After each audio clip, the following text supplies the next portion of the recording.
the dogs. They're eating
the cats.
Hello? Hello? Hello?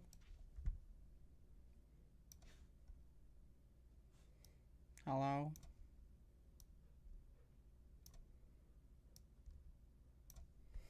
Hello?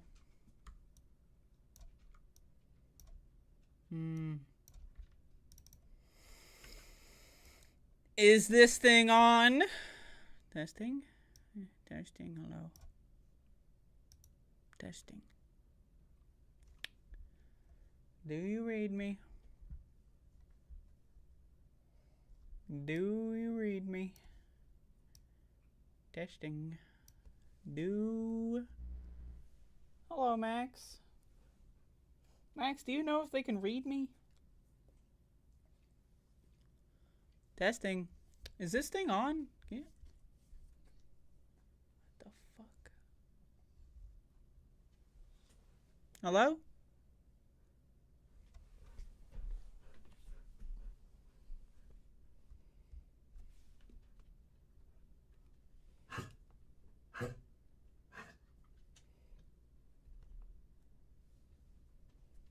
Testing. Do I have any viewers? Do I have any? Do I have viewers?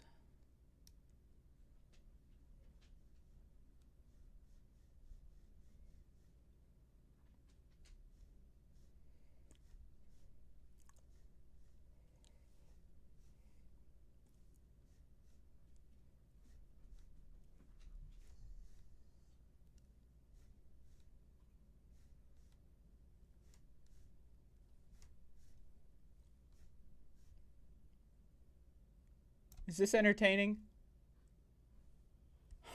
Oh yeah, we're doing a debate stream. Oh shit. Oh,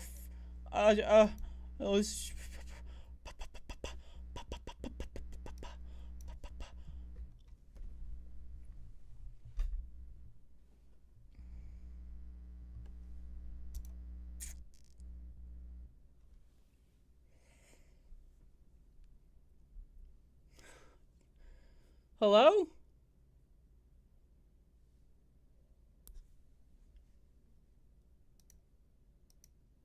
We're going 2x on this live video.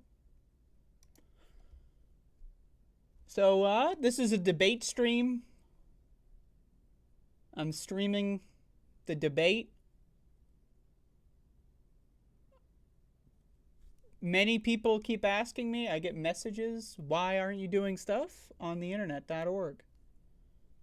My answer, just getting it out of the way, I don't wanna.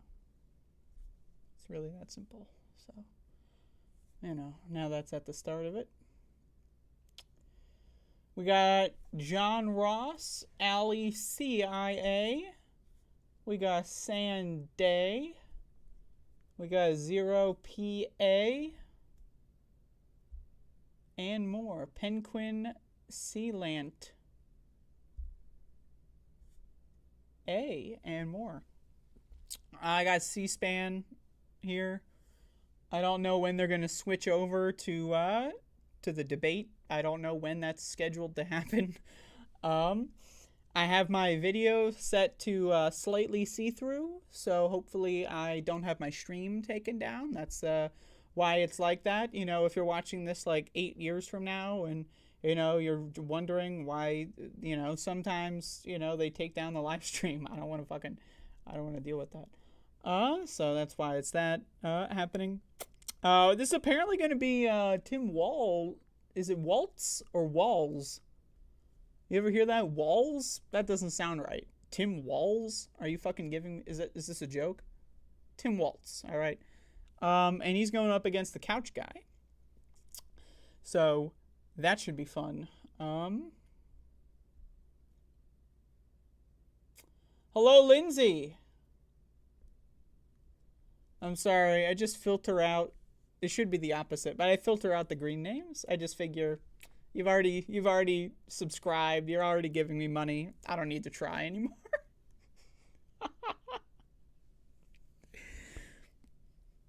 What are you gonna do? I'm sorry. Oh no, I'm already fucking this up. I've been live for 5 minutes and I already fucked up. Oh fuck. All right, restart, reset.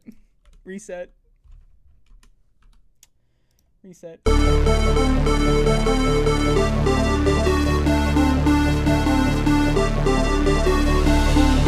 just over a month to go until Election Day, the first and only meeting between the two men who hope to become Vice President of the United States. Can you hear this? Democratic Governor Tim Walz of Minnesota and Republican Senator J.D. Vance of Ohio. Now, this is likely the final debate of this election cycle, and voting is already underway in 20 states. CBS News polling shows this remains a race either presidential candidate could win.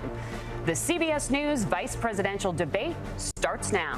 Fight for every single vote, and we're going to take this country back. And we are ready to continue to build the future together. Audible? We're Can to you turn hear this me? whole country red with President Donald J. Trump's leadership. You know what's at the end of this little journey? Hello? Kamala Harris as the next president of the United States. This is a CBS News special, live from CBS News headquarters in New York. America Decides, the Vice Presidential Debate. Good evening, I'm Nora O'Donnell, and thank you for joining us for tonight's CBS News Vice Presidential Debate. We want to welcome our viewers on CBS, on other networks here in the U.S. and around the world. Can you we hear have me? a consequential night ahead, and our focus is the issues that matter to you, the voter. Let's introduce the candidates. Minnesota's Democratic Governor Tim Walz and Ohio's Republican Senator J.D. Vance tonight meeting for the first time. Oh, they keep nodding. I'm Margaret they shook Brennan. hands. In order to have a thoughtful and civil debate, these are the rules that both campaigns have agreed to. Questions will be directed at one candidate who will have 2 minutes to respond. You can hear me? The other candidate will be allowed 2 minutes for rebuttal. Then each candidate will get another minute to make further points, with an additional 1 minute each at the discretion of the moderator. The primary role of the moderators is to facilitate the debate between the candidates, enforce the rules, and provide the candidates with the opportunity to fact-check claims made by each other. So, CBS News reserves the right to mute the candidates' microphones to maintain decorum. We have not shared the questions or topics with the campaigns. The stage is set. Governor, Senator, thank you for joining us. Earlier, Let's get started. Tonight, our country is facing several unfolding crises. The Middle East is on the brink of war. Americans are suffering from the catastrophic impact of Hurricane Helene. And now a labor strike as 25,000 dock workers from Maine to Texas are picketing. We're going to begin tonight with the Middle East. Can you hear it now? Margaret. Thank you, Nora. Earlier today, Iran launched its largest attack yet on Israel, but that attack failed, thanks to joint U.S. and Israeli defensive action. President Biden has deployed more than 40,000 U.S. military personnel and assets to that region over the past year to try to prevent a regional war. Iran is weakened, but the U.S. still considers it the largest state sponsor of terrorism in the world, and it has drastically reduced the time it would take to develop a nuclear weapon. It is down now to 1 or 2 weeks' time. Governor Walz, if you were the final voice in the Situation Room, would you support or oppose a preemptive strike by Israel on Iran? You have 2 minutes. Well, thank you, and thank you for those joining at home tonight. Let's keep in mind where this started. October 7th, Hamas terrorists massacred over 1,400 Israelis and took prisoners.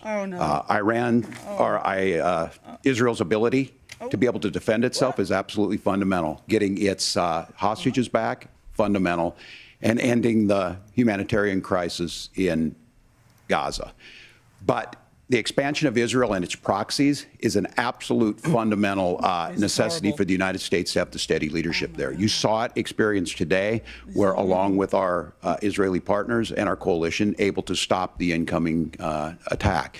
But what's fundamental here is that steady leadership is going to matter. It's clear, and the world saw it on that debate stage a few weeks ago. A nearly 80-year-old Donald Trump talking about crowd sizes is not what we need in this moment. But it's not just that. It's those that were closest to Donald Trump that understand how dangerous he is when the world is this dangerous. His chief of staff, John Kelly, said that he was the most flawed human being he'd ever met. And both of his secretaries of defense and his national security advisors said he should be nowhere near the White House. Now, the person closest to them, Donald Trump, said he's unfit for the highest office. That was Senator Vance. What we've seen out of Vice President Harris is we've seen steady leadership. We've seen a calmness that is able to draw on the coalitions to bring them together. Understanding that our allies matter. When our allies see Donald Trump turn towards Vladimir Putin, turn towards North Korea, when we start to see that type of fickleness around holding the coalitions together, we will stay committed. And as the Vice President said today we will protect our forces and our allied forces, and there will be consequences. Governor, your time is up. Senator Vance, the same question. Would you support or oppose a preemptive strike by Israel on Iran? You have 2 minutes. So, Margaret, I want to answer the question. First of all, thanks, Governor. Thanks to CBS for hosting the debate. And thanks, most importantly, to the American people who are watching this evening and caring enough about this country to pay attention to this vice presidential debate. I want to answer the question, but I want to actually give an introduction to myself a little bit, because I recognize a lot of Americans don't know who either one of us are. I was raised in a working-class family. My mother required food assistance for periods of her life. My grandmother required Social Security help to raise me, and she raised me in part because my own mother struggled with addiction for a big chunk of my early life. I went to college on the GI Bill after I enlisted in the Marine Corps and served in Iraq. And so I stand here asking to be your vice president with extraordinary gratitude for this country, for the American dream that made it possible for me to live my dreams. And most importantly, I know that a lot of you are worried about the chaos in the world and the feeling that the American dream is unattainable. I want to try to convince you tonight over the next 90 minutes that if we get better leadership in the White House, if we get Donald Trump back in the White House, the American dream is going to be attainable once again. Now, to answer this particular question, we have to remember that as much as Governor Walz just accused Donald Trump of being an agent of chaos, Donald Trump actually delivered stability in the world, and he did it by establishing effective deterrence. People were afraid of stepping out of line. Iran, which launched this attack, has received over $100 billion in unfrozen assets thanks to the Kamala Harris administration. What do they use that money for? They use it to buy weapons that they're now launching against our allies, and God forbid, potentially launching against against the United States as well. Donald Trump recognized that for people to fear the United States, you needed peace through strength. They needed to recognize that if they got out of line, the United States global leadership would put stability and peace back in the world. Now, you asked about a preemptive strike, Margaret, and I want to answer the question. Look, it is up to Israel what they think they need to do to keep their country safe, and we should support our allies wherever they are when they're fighting the bad guys. I think that's the right approach to take with the Israel question. Thank you, Senator. Governor Walz, do you care to respond to any of the allegations? Well, look, Donald Trump was in office. We'll sometimes hear a revisionist history, but when Donald Trump was in office, it was Donald Trump who we had a coalition of nations that had boxed Iran's nuclear program in, the inability to advance it. Donald Trump pulled that program and put nothing else in its place. So Iran is closer to a nuclear weapon than they were before because of Donald Trump's fickle leadership. And when Iran shot down an American aircraft in international airspace, Donald Trump tweeted, because that's the standard diplomacy of Donald Trump. And when Iranian missiles did fall near U.S. troops and they received traumatic brain injuries, Donald Trump wrote it off as headaches. Look, our allies understand that Donald Trump is fickle. He will go to whoever has the most flattery or where it makes sense to him. Steady leadership like you witnessed today, like you witnessed in April. Both Iranian attacks were repelled. Our coalition is strong, and we need the steady leadership that Kamala Harris is providing. Senator Vance, the U.S. did have a diplomatic deal with Iran to temporarily pause parts of its nuclear program, and President Trump did exit that deal. He recently said, just 5 days ago, the U.S. must now make a diplomatic deal with Iran because the consequences are impossible. Did he make a mistake? You have 1 minute. Well, first of all, Margaret, diplomacy is not a dirty word, but I think that's something that Governor Walz just said is quite extraordinary. You yourself just said Iran is as close to a nuclear weapon today as they have ever been. And Governor Walz, you blame Donald Trump. Who has been the vice president for the last 3.5 years? And the answer is your running mate, not mine. Donald Trump for Donald Trump consistently made the world more secure. Now, we talk about the sequence of events that led us to where we are right now, and you can't ignore October the 7th, which I appreciate Governor Walz bringing up. But when did Iran and Hamas and their proxies attack Israel? It was during the administration of Kamala Harris. So Governor Walz can criticize Donald Trump's tweets, but effective, smart diplomacy and peace through strength is how you bring stability back to a very broken world. Donald Trump has already done it once before. Ask yourself at home, when was the last time, I'm 40 years old, when was the last time that an American president didn't have a major conflict break out? The only answer is during the 4 years that Donald Trump was president. That is not true. That is just Gentlemen, we have a lot to get to. Nora? Margaret, thank you. Let's turn now to Hurricane Helene. The storm could become one of the deadliest on record. More than 160 people are dead and hundreds more are missing. Scientists say climate change makes these hurricanes larger, stronger, and more deadly because of the historic rainfall. Senator Vance, according to CBS News polling, 7 in 10 Americans and more than 60% of Republicans under the age of 45 favor the U.S. taking steps to try and reduce climate change.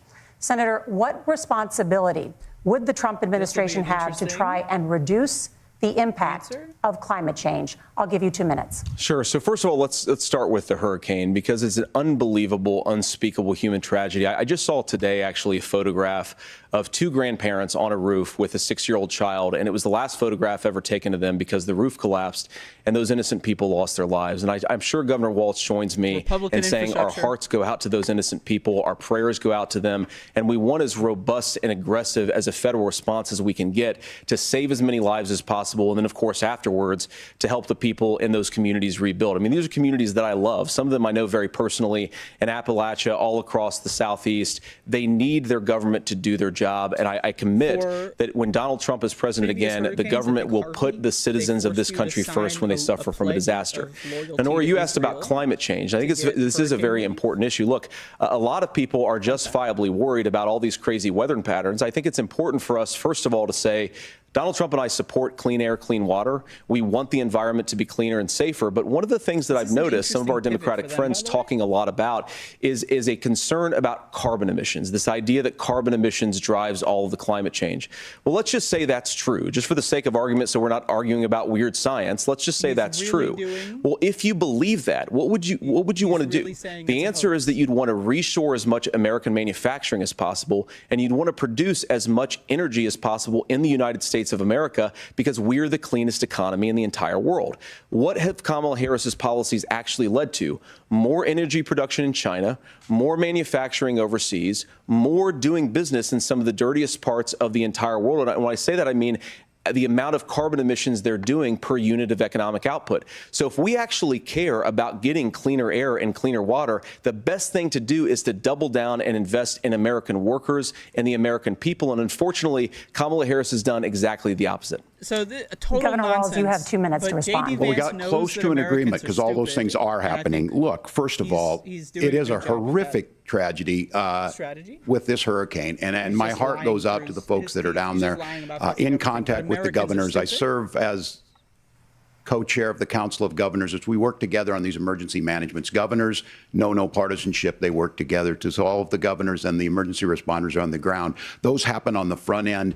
The federal government comes in, makes sure they're there to that we recover. But we're still in that phase where we need to make sure that they're staying there, staying focused. Now, look, coming back to the climate change issue, there's no doubt this thing roared onto the scene faster and stronger than anything we've seen. Senator Vance has said that there's a climate problem in the past. Donald Trump called it a hoax and then joked that these things would make more beachfront property to be able to invest in. What we've seen out of the Harris administration now, the Biden-Harris administration, is we've seen this investment. We've seen massive investments, the biggest in global history that we've seen in the Inflation Reduction Act, has created jobs all across the country. 2,000 in Jeffersonville, Ohio, taking the EV technology that we invented and making it here. 200,000 jobs across the country. The largest solar manufacturing plant in North America sits in Minnesota. But my farmers know climate change is real. They've seen 500-year droughts, 500-year floods back to back. But what they're doing is adapting, and this has allowed them to tell me, look, I harvest corn, I harvest soybean, and I harvest wind. We are producing more natural gas and more oil at any time than we ever have. We're also producing more clean energy. So the solution for us is to continue to move forward, that climate change is real. Reducing our impact is absolutely critical, but this is not a false choice. You can do that at the same time you're creating the jobs that we're seeing all across the country. That's exactly what this administration has done. We are seeing us becoming an energy superpower for the future, not just the current. And that's what absolutely makes sense. And then we start thinking about how do we mitigate these disasters. Like Thank you. Senator, I want to give you an opportunity to respond there. The governor mentioned that President Trump has called climate change a hoax. Do you agree?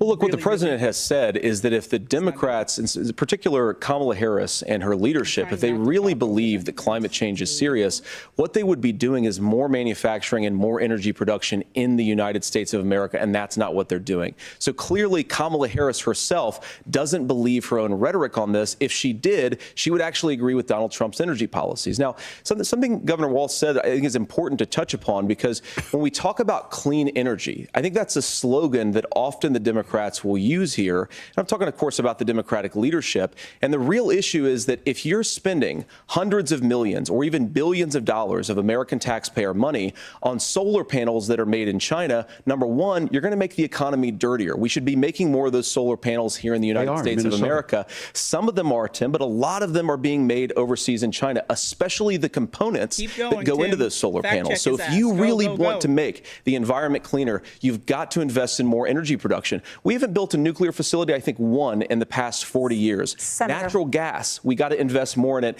Kamala Harris has done the opposite. That's raised energy prices and also meant that we're doing Senator, worse by the climate. your time is up. Governor, would you like to respond? Well, look, we're producing more natural gas than we ever have. There's no moratorium on that. We're producing more oil. But folks know, he's a fucking idiot. Like I said again, these are not liberal folks. These are not folks that are Green New Deal folks. These are farmers that have been drought one year, massive flooding the next year. They understand that it makes sense. Look, our number one export cannot be topsoil from erosion from these massive storms. We saw it in Minnesota this summer. and thinking about how do we respond to that, we're thinking ahead on this. And what Kamala Harris has been able to do in Minnesota, we're starting to weatherproof some of these things. The infrastructure law that was passed allows us to think about mitigation in the future. How do we make sure that we're protecting by burying our power lines? How do we make sure that we're protecting lakefronts and things that we're seeing more and more of? But to call it a hoax and to take the oil company executives to Mar-a-Lago, say, give me money for my campaign, and I'll let you do whatever you want. We can be smarter about that, and an all-above energy policy is exactly what she's doing, creating those jobs right here. Governor, your time is up. The overwhelming consensus among scientists is that the Earth's climate is warming at an unprecedented rate. Margaret? Thank you, Nora. We're going to turn now to immigration. The crisis at the U.S.-Mexico border consistently ranks as one of the top issues for American voters. Senator Vance, your campaign is pledging to carry out the largest mass deportation plan in American history and to use the U.S. military to do so. Could you be more specific about exactly how this will work? For example, would you deport parents who have entered the U.S. illegally and separate them from any of their children who were born on U.S. soil? You have 2 minutes. So first of all, Margaret, before we talk about deportations, we have to stop the bleeding. We have a historic immigration crisis because Kamala Harris started and said that she wanted to undo all of Donald Trump's border policies. 94 executive orders suspending deportations, decriminalizing illegal aliens, massively increasing the asylum fraud that exists in our system. That has opened the floodgates. And what it's meant is that a lot of fentanyl is coming into our country. I had a mother who struggled with opioid addiction and has gotten clean. I don't want people who are struggling with addiction to be deprived of their second chance because Kamala Harris let in fentanyl into our communities at record levels. So you've got to stop the bleeding. You've got to re-implement Donald Trump's border policies, build the wall, re-implement deportations. And that gets me to your point, Margaret, about what do we actually do? So we've got 25 million illegal aliens who are here in the country. What do we do with them? I think the first thing that we do is we start with the criminal migrants. About 1 million of those people have committed some form of crime in addition to crossing the border illegally. I think you start with deportations on those folks. And then I think you make it harder for illegal aliens to undercut the wages of American workers. A lot of people will go home if they can't work for less than minimum wage in our own country. And by the way, that'll be really good for our workers who just want to earn a fair wage for doing a good day's work. And the final point, Margaret, is you ask about family separation. Right now in this country, Margaret, we have 320,000 children that the Department of Homeland Security has effectively lost. Some of them have been sex trafficked. Some of them hopefully are at homes with their families. Some of them have been used as drug trafficking mules. The real family separation policy in this country is unfortunately Kamala Harris's wide open southern border. And I'd ask my fellow Americans to remember when she came into office, she said she was going to do this. Real leadership would be saying, you know what, I screwed up. We're going to go back to Donald Trump's border policies. I wish that she would do that. It would be good for all of us. Watch it. Tim Walz was going to say, Governor, we tried to go further right. Do you care to respond to any of the specific allegations, including that the vice president is, quote, letting in fentanyl and using kids as drug mules, among other things regarding children? The drug mule is not true, but I will say about this, about the fentanyl, because this is a crisis of this, the opioid crisis. And the good news on this is the last 12 months saw the largest decrease in opioid deaths in our nation's history, 30% decrease in Ohio, but there's still more work to do.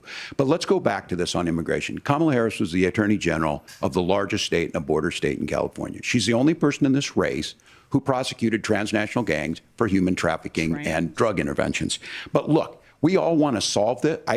Most of us want to solve this, and that is the United States Congress. That's the Border Patrol agents. That's the Chamber of Commerce. That's most Americans out here. That's why we had the fairest and the toughest bill on immigration that this nation's seen.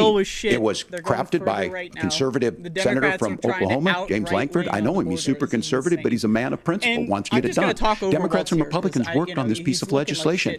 The Border Patrol said, this is what we need in here. These are the experts. And the Chamber of Commerce and the Wall Street Journal said, pass this thing. Kamala Harris helped get there. 1,500 new border agents. Detection for drugs. DOJ money to speed up the adjudications on this. Just what America wants. response. But as soon as I was getting ready to pass and actually tackle this, Donald Trump said no. Oh, he's still told them to talking about vote the fucking against Trump. You it didn't miss because anything. it He's gives like, him oh, a campaign Trump issue. said no, It gives we're him trying to go what would Super Donald Trump Adolf talk on the about if we border, and actually Trump did said some of these no. things? Oh, And they need to be God. done by the legislature. You can't just do this through the executive branch. So look, we have the options to do this. Donald Trump had 4 years. He had 4 years to do this. And he promised you, America, how easy it would be. I'll build you a big, beautiful wall, and Mexico will pay for it. Less than 2% of that wall got built, and Mexico didn't pay a dime. But here we are again, 9 years after he came down that escalator, dehumanizing people and telling them what he was going to do. As far as the deportation plan, at one point, Senator Vance said it was so unworkable to be laughable. So that's where we're at. Pass the bill, she'll sign it. Governor, your time is up. Senator, the question was, will you separate parents from their children, even if their kids are U.S. citizens? You have 1 minute. Margaret, my point is that we already have massive child separations thanks to Kamala Harris's open border. And I didn't accuse Kamala Harris of inviting drug mules. I said that she enabled the Mexican drug cartels to operate freely in this country. And we know that they use children as drug mules. And it is a disgrace, and it has to stop. Look, I think what Tim said just doesn't pass the smell test. For 3 years, Kamala Harris went out bragging that she was going to undo Donald Trump's border policy. She did exactly that. No, she didn't. didn't. We had a That's record the number of problem. illegal crossings. We had a record number of fentanyl coming into our country. And now that she's running for president, or a few months before, she says that somehow she got religion and cared a lot about a piece of legislation. The only thing that she did when she became the vice president, when she became the appointed border czar, was to undo 94 Donald Trump executive actions that opened the border. This problem is leading to massive problems in the United States of America. Parents who can't afford health care, schools that are overwhelmed. It's got to stop, and it will when Donald Trump is president again. Senator, your time is up. Governor, what about our CBS News polling, which does show that a majority of Americans, more than 50%, support mass deportations? Lolook, we fix this issue I didn't see that. with a bill that is necessary, but the issue on this is what happens when you don't want to solve it. You demonize it. And we saw this, and Senator Vance, and it surprises me on this, talking about and saying, I will create stories to bring attention to this.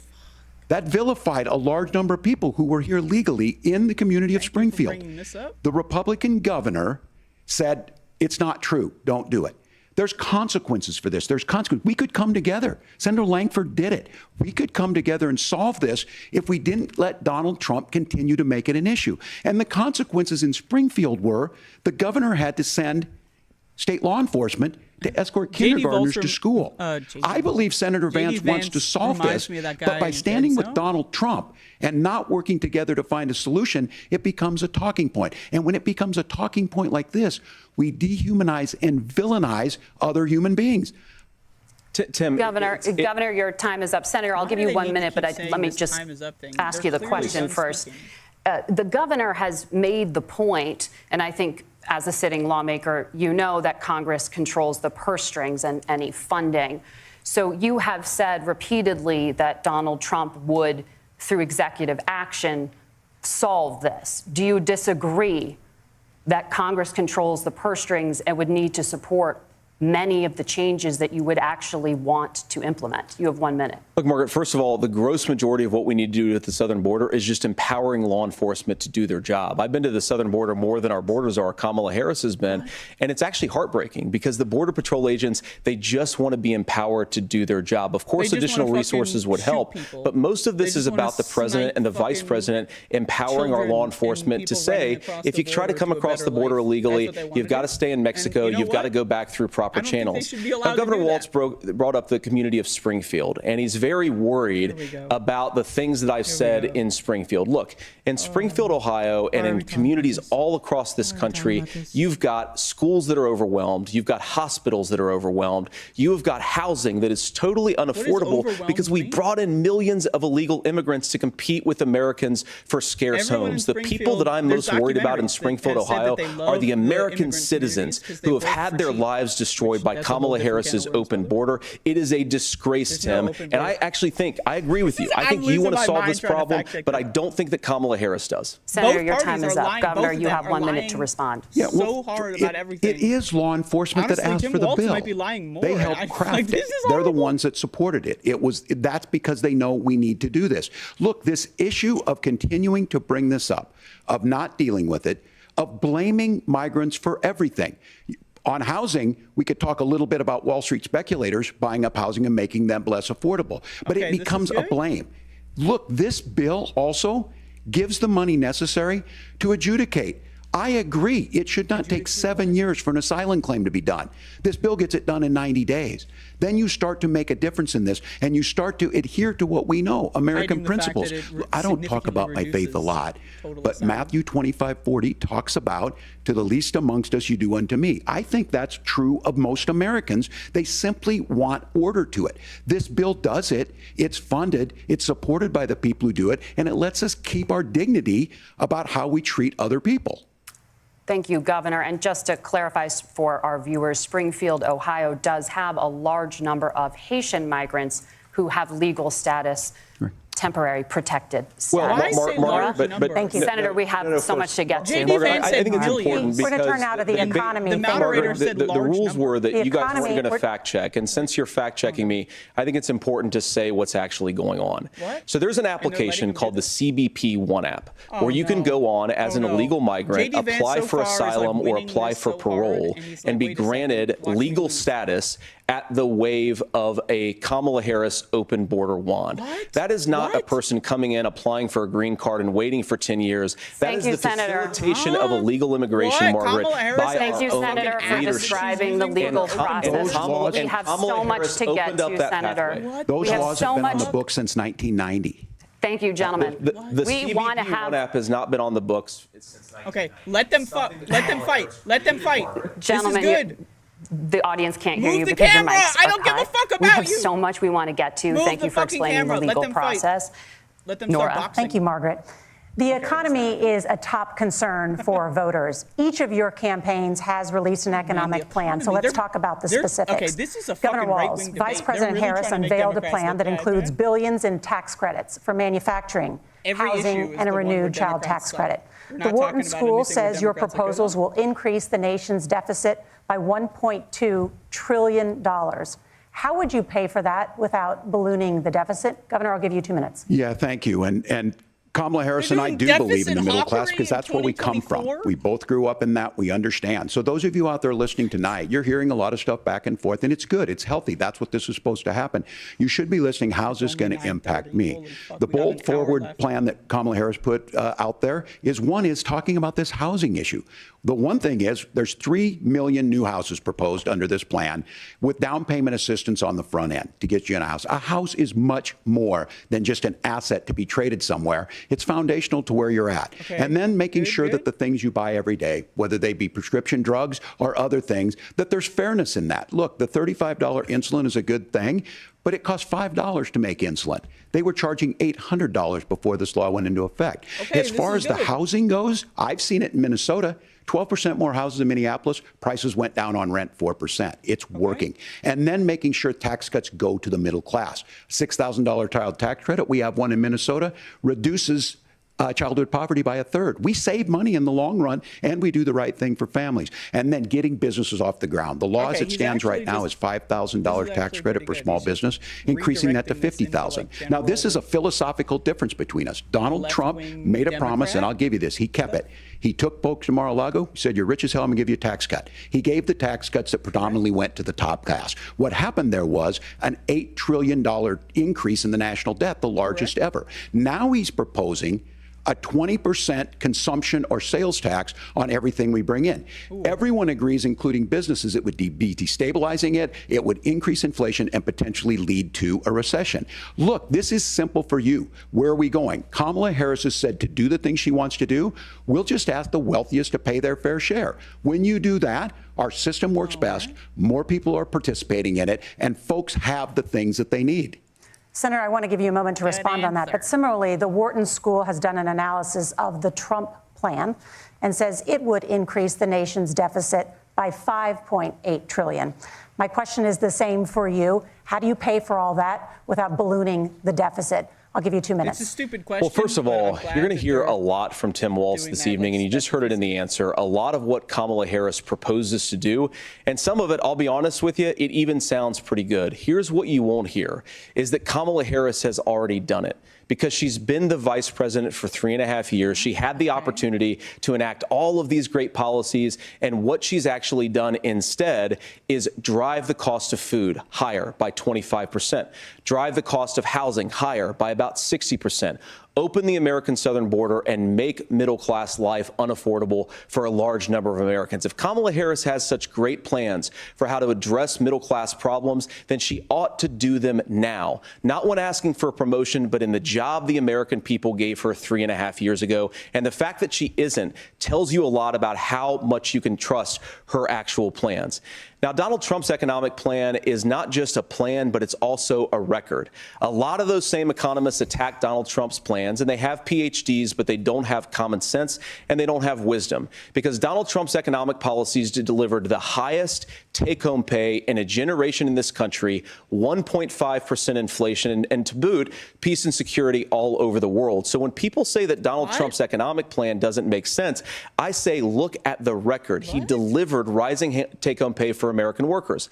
Now, Tim admirably admits that they want to undo the Trump tax cuts. But if you look at what was so different about Donald Trump's tax cuts, even from previous Republican tax cut plans, is that a lot of those resources went to giving more take-home pay to middle-class and working-class Americans. It was passed in 2017, and you saw an American economic boom unlike we've seen in a generation in this country. That is a record that I'm proud to run on, and we're going to get back to that common sense wisdom so that you can afford to live the American dream again. I know a lot of you are struggling. I know a lot of you are worried about paying the bills. It's going to stop when Donald Trump brings back common sense to this country. Governor, do you want to respond to that? What has Kamala Harris done for the middle class? Yeah, well, Kamala Harris's day one was Donald Trump's failure on COVID that led to the collapse of our economy. We were already before COVID in a manufacturing recession, but 10 million people out of work, largest percentage since the Great Depression. 9 million jobs closed on that. That was day one, whether it was the Infrastructure Act or other things we moved. Now, you made a question about experts, said this.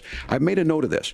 Economists can't be trusted. Science can't be trusted. National security folks can't be trusted. Look, if you're going to be president, you don't have all the answers. Donald Trump believes he does. My pro tip of the day is this. If you need heart surgery, listen to the people at the Mayo Clinic in Rochester, Minnesota, not Donald Trump. And the same thing goes with this. And I ask you out there, teachers, nurses, truck drivers, or whatever, how is it fair that you're paying your taxes every year and Donald Trump hasn't paid any federal tax in the last 15 years, and the last year as president? That's what's wrong with the system. There's a way around it, and he's bragged about that. We're just asking for fairness in it, and that's all you want. You have a minute. Governor, you say trust the experts. But those same experts for 40 years said that if we shipped our manufacturing base off to China, we'd get cheaper goods. They lied about that. They said if we shipped our industrial base off to other countries, to Mexico and elsewhere, it would make the middle class stronger. They were wrong about that. They were wrong about the idea that if we made America less self-reliant, less productive in our own nation, that it would somehow make us better off, and they were wrong about it. And for the first time in a generation, Donald Trump had the wisdom and the courage to say to that bipartisan consensus, we're not doing it anymore. We're bringing American manufacturing back. We're unleashing American energy. We're going to make more of our own stuff. And this isn't just an economic issue. I mean, I've got 3 beautiful little kids at home, 7, 4, and 2, and I love them very much, and I hope they're in bed right now. But look, so many of the drugs, the pharmaceuticals that we put in the bodies of our children are manufactured by nations that hate us. This has to stop, and we're not going to stop it by listening to experts. We're going to stop it by listening to common sense wisdom, which is what Donald Trump governed on. Senator, your time is up. Governor Walz, can you address that? I mean, voters say they trust Donald Trump on the economy more. So they might go. If you're listening tonight and you want billionaires to get tax cuts, you heard what the numbers were. Look, I'm a union guy on this. I'm not a guy who wanted to ship things overseas, but I understand that, look, we produce soybeans and corn. We need to have fair trading partners. That's something that we believe in. I think the thing that most concerns me on this is Donald Trump was the guy who created the largest trade deficit in American history with China. So the rhetoric is good. Much of what the senator said right there, I'm in agreement with him on this. I watched it happen too. I watched it to my communities, and we talked about that. But we had people undercutting the right to collectively bargain. We had right to work states made it more difficult. We had companies that were willing to ship it over, and we saw people profit. Folks that are venture capital in some cases, putting money into companies that were overseas. We're in agreement that we bring those home. The issue is Donald Trump is talking about it. Kamala Harris has a record, 250,000 more manufacturing jobs just out of the IRA. May I respond to that? Yes. So appreciate that. So if you notice, what Governor Walz just did is he said, first of all, Donald Trump has to listen to the experts. And then when he acknowledged that the experts screwed up, he said, well, Donald Trump didn't do nearly as good of a job as the statistics show that he did. So what Tim Walz is doing, and I honestly, Tim, I think you got a tough job here, because you've got to play whack-a-mole. You've got to pretend that Donald Trump didn't deliver rising take-home pay, which of course he did. You've got to pretend that Donald Trump didn't deliver lower inflation, which of course he did. And then you simultaneously got to defend Kamala Harris's atrocious economic record, which has made gas, groceries, and housing unaffordable for American citizens. I was raised by a woman who would sometimes go into medical debt so that she could put food on the table in our household. I know what it's like to not be able to afford the things that you need to afford. We can do so much better. To all of you watching, we can get back to an America that's affordable again. We just got to get back to common sense economic principles. I hope we have a conversation on health care then. Senator, Governor. Please. Thank you. Margaret? We have a lot to get to ahead, gentlemen, on many topics. But right now, I want to talk about personal qualifications.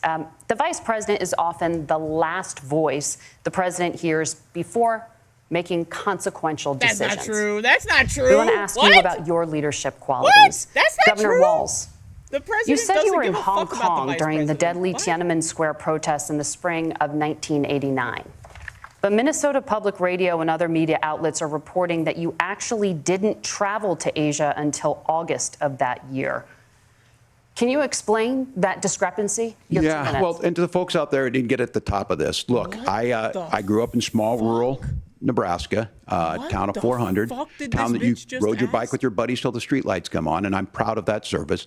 I joined the National Guard at 17, worked on family farms, and then I used the GI Bill to become a teacher, passionate about it, a young teacher. My first year out, I got the opportunity in the summer of '89 to travel to China.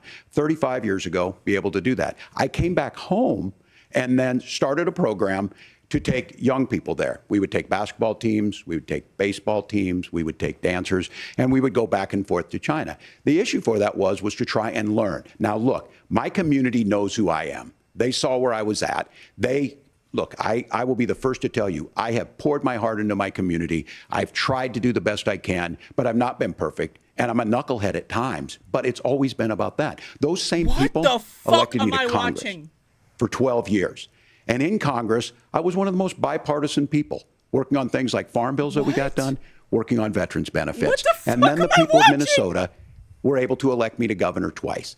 So look, my commitment has been from the beginning to make sure that I'm there for the people, to make sure that I get this right. I will say more than anything, many times I will talk a lot, I will get caught up in the rhetoric, but being there, the impact it made, the difference it made in my life, I learned a lot about China. I hear the critiques of this. I would make the case that Donald Trump should have come on one of those trips with us. I guarantee you he wouldn't be praising Xi Jinping about COVID, and I guarantee you he wouldn't start a trade war that he ends up losing. So this is about trying to understand the world. It's about trying to do the best you can for your community, and then it's putting yourself out there and letting your folks understand what it is. My commitment, whether it be through teaching, which I was good at, or whether it was being a good soldier or was being a good member of Congress, those are the things that I think are the values that people care about.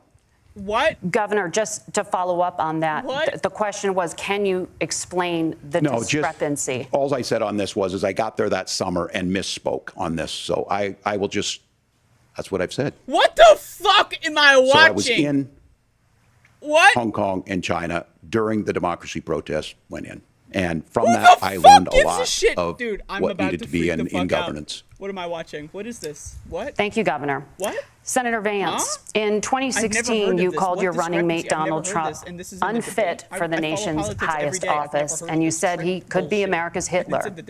I know you've been asked many times, and you've said you regret those comments and explained you then voted for Donald Trump in 2020. But the Washington Post reported new messages last week in which you also disparaged Trump's economic record while he was president, writing to someone in 2020, quote, "Trump thoroughly failed to deliver his economic populism." Correct. You're now his running mate, and you've shifted many of your policy stances to align with his. If you become vice president, why should Americans trust that you will give Donald Trump the advice this he is needs actually to a good hear, question, and not just the advice I don't know. Like, I know he they're trying to balance this out, actually. Well, first of all, Margaret, because I've always been By open, and sometimes, of course, I've disagreed with the president, but I've also been extremely open about the fact that I was wrong about Donald Trump. I was wrong, first of all, because I believed some of the media stories that turned out to be dishonest fabrications of his record. But most importantly, Donald Trump delivered for the American people. Rising wages, rising take-home pay, an economy that worked for normal Americans, a secure southern border, a lot of things, frankly, that I didn't think he'd be able to deliver on. And yeah, when you screw up, when you misspeak, when you get something wrong and you change your mind, you ought to be honest with the American people about it. It's one of the reasons, Margaret, why I've done so many interviews is because I think it's important to actually explain to the American people where I come down on the issues and what changed. Now, you pointed out to messages from 2020. Margaret, I've been extremely consistent that I think there were a lot of things that we could have done better in the Trump administration the first round if Congress was doing its job. I strongly believe, and I've been a United States Senator, that Congress is not just a high-class debating society. It's not just a forum for senators and congressmen to whine about problems. It's a forum to govern. So there were a lot of things on the border, on tariffs, for example, where I think that we could have done so much more if the Republican Congress and the Democrats in Congress had been a little bit better about how they govern the country. They were so obsessed with impeaching Donald Trump, they couldn't actually govern. And I want to talk about this tariff issue in particular, Margaret, because Tim just accused this of being a national sales tax. Look, the one thing, and you're probably surprised to hear me praising Joe Biden, but the one thing that Joe Biden did is he continued some of the Trump tariffs that protected American manufacturing jobs. And it's the one issue, the most pro-worker part of the Biden administration, it's the one issue where Kamala Harris has run away from Joe Biden's record. Think about this. If you're trying to employ slave laborers in China at $3 a day, you're going to do that and undercut the wages of American workers unless our country stands up for itself and says you're not accessing our markets unless you're paying middle-class Americans a fair wage. Senator, your time is up. Nora? Thank you. Now to the issue of reproductive rights. Governor Walz, after Roe versus Wade was overturned, you signed a bill into law that made Minnesota one of the least restrictive states in the nation when it comes to abortion. Former President Trump said in the last debate that you believe abortion, quote, in the 9th month is absolutely fine. Yes or no? Is that what you support? I'll give you 2 minutes. That's not what the bill says. But look, this issue is what's on everyone's mind. Donald Trump put this all into motion. He brags about how great it was that he put the judges in and overturned Roe versus Wade. 52 years of personal autonomy. And then he tells us, oh, we send it to the states. It's a beautiful thing. Amanda Zaworski would disagree with you on it's a beautiful thing. A young bride in Texas waiting for their child at 18 weeks. She has a complication, a tear in the membrane. She needs to go in. The medical care at that point needs to be decided by the doctor. And that would have been an abortion. But in Texas, that would have put them in legal jeopardy. She went home, got sepsis, nearly dies, and now she may have difficulty having children. Or in Kentucky, Hadley Duvall, a 12-year-old child raped and impregnated by her stepfather.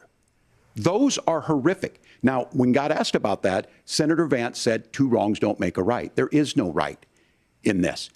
So in Minnesota, what we did was restore Roe versus Wade.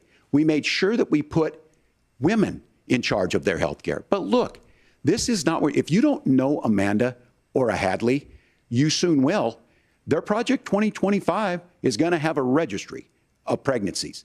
It's going to make it more difficult, if not impossible, to get contraception and limit access, if not eliminate access to infertility treatments. For so many of you out there listening, me included, infertility treatments are why I have a child. That's nobody else's business, but those things are being proposed. And the catch-all on this is well, the states will decide what's right for Texas might not be right for Washington. That's not how this works. This is basic human right. We have seen maternal mortality skyrocket in Texas outpacing many other countries in the world.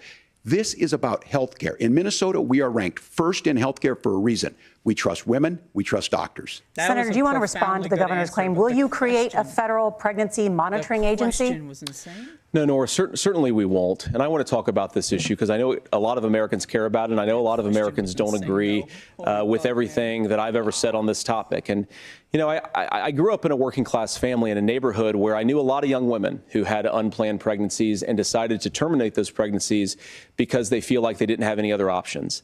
And, you know, one of them is actually very dear to me. And I know she's watching tonight, and I love you.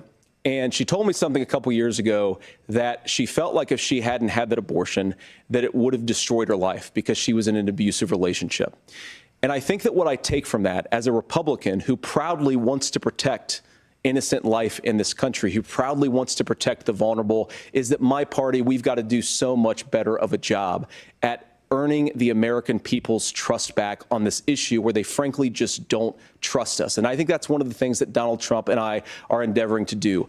I want us as a Republican Party to be pro-family in the fullest sense of the word. I want us to support fertility treatments. I want us to make it easier for moms to afford to have babies. I want it to make it easier for young families to afford a home so they can afford a place to raise that family. And I think there's so much that we can do on the public policy front just to give women more options. Now, of course, Donald Trump has been very clear that on the abortion policy specifically, that we have a big country and it's diverse. And California has a different viewpoint on this than Georgia. Georgia has a different viewpoint from Arizona. And the proper way to handle this, as messy as democracy sometimes is to let voters make these decisions, let the individual states make their abortion policy. And I think that's what makes the most sense in a very big, a very diverse, and let's be honest, sometimes a very, very messy and divided country. Governor, would you like to respond and also answer the question about restrictions? The question got asked, and Donald Trump made the accusation that wasn't true about Minnesota. Well, let me tell you about this idea that there's diverse states. There's a young woman named Amber Thurman. She happened to be in Georgia, a restrictive state. Because of that, she had to travel a long distance to North Carolina to try and get her care.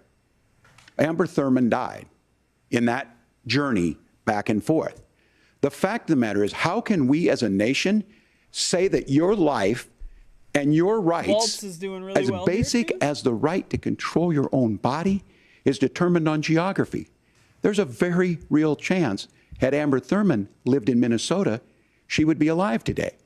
That's why the restoration of Roe versus Wade. When you listen to Vice President Harris talk about this subject and you hear me talk about it, you hear us talking exactly the same. Donald Trump is trying to figure out how to get the political right of this. I agree with a lot of what Senator Vance said about what's happening. His running mate, though, does not, and that's the problem. Governor, your time is up. Senator, let me ask you about that. He mentioned, I think, referring to a national ban. In the past, you have supported a federal ban on abortion after 15 weeks. In fact, you said if someone can't support legislation like that, quote, you are making the United States the most barbaric pro-abortion regime anywhere in the entire world.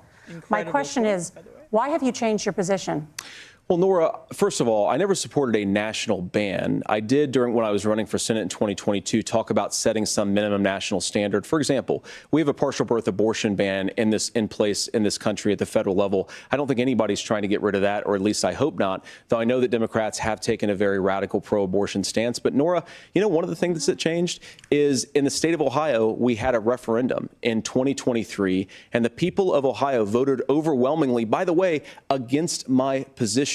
And I think that what I learned from that, Nora, is that we've got to do a better job at winning back people's trust. So many young women would love to have families. So many young women also see an unplanned pregnancy as something that's going to destroy their livelihood, destroy their education, destroy their relationships. And we have got to earn people's trust back. And that's why Donald Trump and I are committed to pursuing pro-family policies, making childcare more accessible, making fertility treatments more accessible, because we've got to do a better job at that. And that's what real leadership is. Governor, your response. I'm going to respond on the pro-abortion piece of that. No, we're not.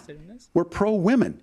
We're pro-freedom to make your own choice. We know what the implications are to not be that. Women having miscarriages, women not getting the care, physicians feeling like they may be prosecuted for providing that care. And as far as making sure that we're educating our children and giving them options, Minnesota's a state with one of the lowest teen pregnancy rates. We understand that too. We know that the options need to be available, and we make that true. We also make it, we're a top 3 state for the best place to raise children. But these two things, to try and say that we're pro-children, but we don't like this, or you guys are pro-abortion, that's not the case at all. We are pro-freedoms for women to make their choices, and we're going, and Kamala Harris is making the case, to make options for children more affordable, a $6,000 child tax credit, but we're not going to base that on the backs of making someone like Amber Thurman drive 600 miles to try and get health care. Senator? May I respond to that? First of all, Governor, I agree with you. Amber Thurman should still be alive, and there are a lot of people who should still be alive, and I certainly wish that she was. And maybe you're free to disagree with me on this and explain this to me, but as I read the Minnesota law that you signed into law, the statute that you signed into law, it says that a doctor who presides over an abortion where the baby survives, the doctor is under no obligation to provide life-saving care to a baby who survives a botched late-term abortion. That is, I think, whether you're pro-choice or pro-abortion, that is fundamentally barbaric. And that's why I use that word, Nora, is because some of what we've seen. Do you want to force Catholic hospitals to perform abortions against their will? Yes, because I do, Kamala Harris has supported suing Catholic nuns to violate their freedom of conscience. We can be a big and diverse country where we respect people's freedom of conscience and make the country more pro-baby and pro-family. But please. Yes, Governor, please respond. Look, this is one where there's always something there. This is a very simple proposition. These are women's decisions to make about their healthcare decisions, and the physicians who know best when they need to do this. Trying to distort the way a law is written to try and make a point, that's not it at all. What was I wrong about, Governor? Please tell me, what was I wrong about? That is not the way the law is written. Look, I've given this advice on a lot of things, that getting involved, getting engaged, that's been misread, and it was fact-checked at the last debate. But the point on this is there's a continuation of these guys to try and tell women or to get involved. I use this line on this, just mind your own business on this. Things worked best when Roe versus Wade was in place. When we do a restoration of Roe, that works best. That doesn't preclude us. By the way, I think Roe v. Wade is increasing conservative funding for children. It doesn't increase us from making sure that once that child's born, like in Minnesota, they get meals. They get early childhood education. They get health care. So the hiding behind we're going to do all these other things when you're not proposing them in your budget. Kamala Harris is proposing them. She's proposing all those things to make life easier for families. I asked a specific question, Governor. You gave me a slogan as a response. It's not the case. It's not true. That's not what the law says. So they fact-checked it with President Trump. Gentlemen, there's a lot to discuss. We have to move on, and we're going to be right back with much more of the CBS News vice presidential debate in just a moment. I need to discuss this for a moment, but I also need to take a short intermission before they come back on. All right, so this is a crazy ass motherfucking ass thing to watch. All right, this is wow. This is impressive material here to observe, to bear witness to at this moment in human history. The first question about Israel and Iran, first of all, what a disaster. I'm going to talk about that a little bit after this debate's over. Do a little bit of Q-cock. If anyone has anything they want to ask, hold it, But that first, horrible, and both of the answers were horrifying. And then it was like talking about like the hurricane or whatever, and then Tim Walz was talking about how we need to like support oil and green energy. Like, what the fuck? Like, horrible. And then like they asked Tim Walz about his trip to China, and I'm not going to lie to you. First of all, I never heard this before. I follow politics every single day. I've never heard about this fucking trip to China bullfuck. Okay? I'm being honest with you. I've never heard of it. Okay? Maybe I don't follow politics well enough. It's possible. That's possible. But fuck. Okay? Never heard of it before in my life. And then also, somehow, he got asked the dumbest question of all time, and he answered it poorly. He was just like, sometimes I goof up. On what? On what? This is a non-story. Why would you admit fault to something that's not even an issue? Anyway, holy hell. And don't even get me started on the fucking border. Like, what on God's green earth? But above all else, I think J.D. Vance, one, he knows Americans are stupid. If you look into this guy's history, he's somebody who knows the average American is fucking stupid. Okay? Fucking stupid. And so Vance is hoping that if he just bullshits his way through this, that he'll win. And you know what? I think he's doing a really good job, because Americans are fucking stupid. They're fucking dumb. They're not going to look up any of this shit later. They're going to forget it ever happened, and they're going to walk away going, well, that Vance guy seemed like it. They're fucking dumb. So when he goes out there saying, oh, my mom, fentanyl, all this, oh, my mommy, you know, like, that's actually not too bad. And when he's going out there, like, you know, with this, we need the pro-family, it's an interesting pivot. I'm not going to lie to you. I think he's doing a good job. I think Waltz is doing worse than I expected. I expected Waltz to do a lot better. Waltz is failing really hard. Also, the moderators are asking these really horrible fucking like questions. I gotta say though, on the abortion subject though, Waltz did a good job. That was the only thing so far this whole debate, and we're an hour in now, and the only thing I can say with confidence that Waltz has done a good job in is the abortion thing. This is horrifying to watch. I'm not going to lie to you. Maybe I'm a little high. You know, maybe I'm overreacting. I'm open to it. That's possible. But this is hard to watch. This is really hard to watch. I'm going to turn this back on in just a moment. I will be right back to take a bathroom break. So give me a moment in time. Yes.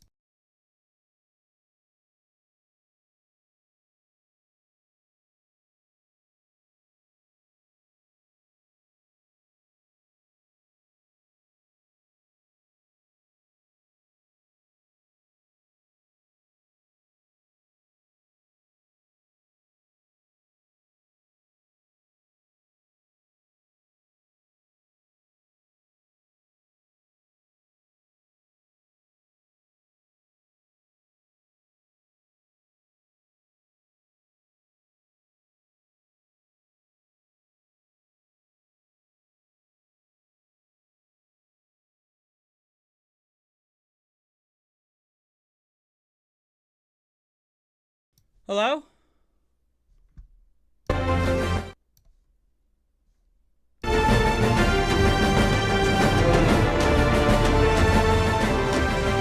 Welcome back to the CBS News vice presidential debate. We want to turn now to America's gun violence epidemic. All right, the guns. leading cause of death for children and teens in America is by firearms.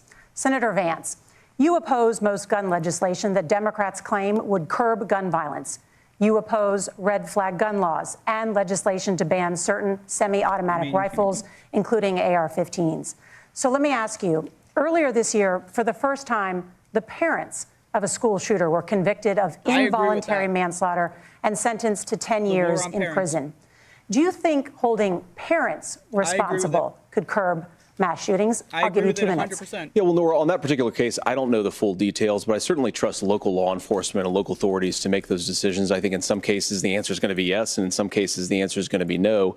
And the details really matter here, of course. For example, if a kid steals a gun, that's going to be different than if a parent hands over a gun knowing that their kid is potentially dangerous. But look, I want to just sort of speak as a father of 3 beautiful little kids, and our oldest is now in 2nd grade. And like a lot of parents, we send our kids to school with such hope and such joy and such pride at their little faces on the first day of school. And we know, unfortunately, that a lot of kids are going to experience this terrible epidemic of gun violence. And of course, our hearts go out to the families that are affected by this terrible stuff. And we do have to do better. And I think that Governor Waltz and I actually probably agree that we need to do better on this. The question is just, how do we actually do it? Now, here's something that really bothers me and worries me about this epidemic of violence. The gross majority, close to 90% in some of the statistics I've seen, of the gun violence in this country is committed with illegally obtained firearms. And while we're on that topic, we know that thanks to Kamala Harris's open border, we've seen a massive influx in the number of illegal guns run by the Mexican drug cartel. So that number, the amount of illegal guns in our country is higher today than it was 3.5 years ago. But what do we do about the schools? What do we do to protect our kids? And I think the answer is, and I say this not loving the answer, because I don't want my kids to go to school in a school that feels unsafe or where there are visible signs of security. But I unfortunately think that we have to increase security in our schools. We have to make the doors lock better. We have to make the doors stronger. We've got to make the windows stronger. And of course, we've got to increase school resource officers, because the idea that we can magically wave a wand and take guns out of the hands of bad guys, it just doesn't fit with recent experience. So we've got to make our schools safer. And I think we've got to have some common sense bipartisan solutions for how to do that. Governor, you have 2 minutes. Well, I think all the parents watching tonight, this is your biggest nightmare. Look, I got a 17-year-old, and he witnessed a shooting at a community center playing volleyball. Those things don't leave you. As a member of Congress, I sat in my office surrounded by dozens of the Sandy Hook parents, and they were looking at my 7-year-old picture on the wall. Their 7-year-old were dead, and they were asking us to do something. And look, I'm a hunter. I own firearms. The vice president is. We understand that the Second Amendment is there, but our first responsibility is to our kids to figure this out.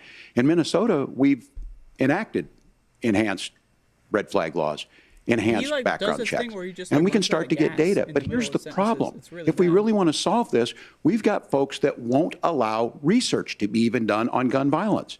And this idea that we should just live with it, and here's what I do think, that this is a good start to the conversation. I 100% believe that Senator Vance hates it when these kids, it's abhorrent and it breaks your heart. I agree with that. I don't agree with that. That's not far enough when we know there are things that work. I've spent time in Finland and seen some Finnish schools. They don't have this happen, even though they have a high gun ownership rate in the country. There are reasonable things that we can do to make a difference. It's not infringing on your Second Amendment. And the idea to have some of these weapons out there, it just doesn't make any sense.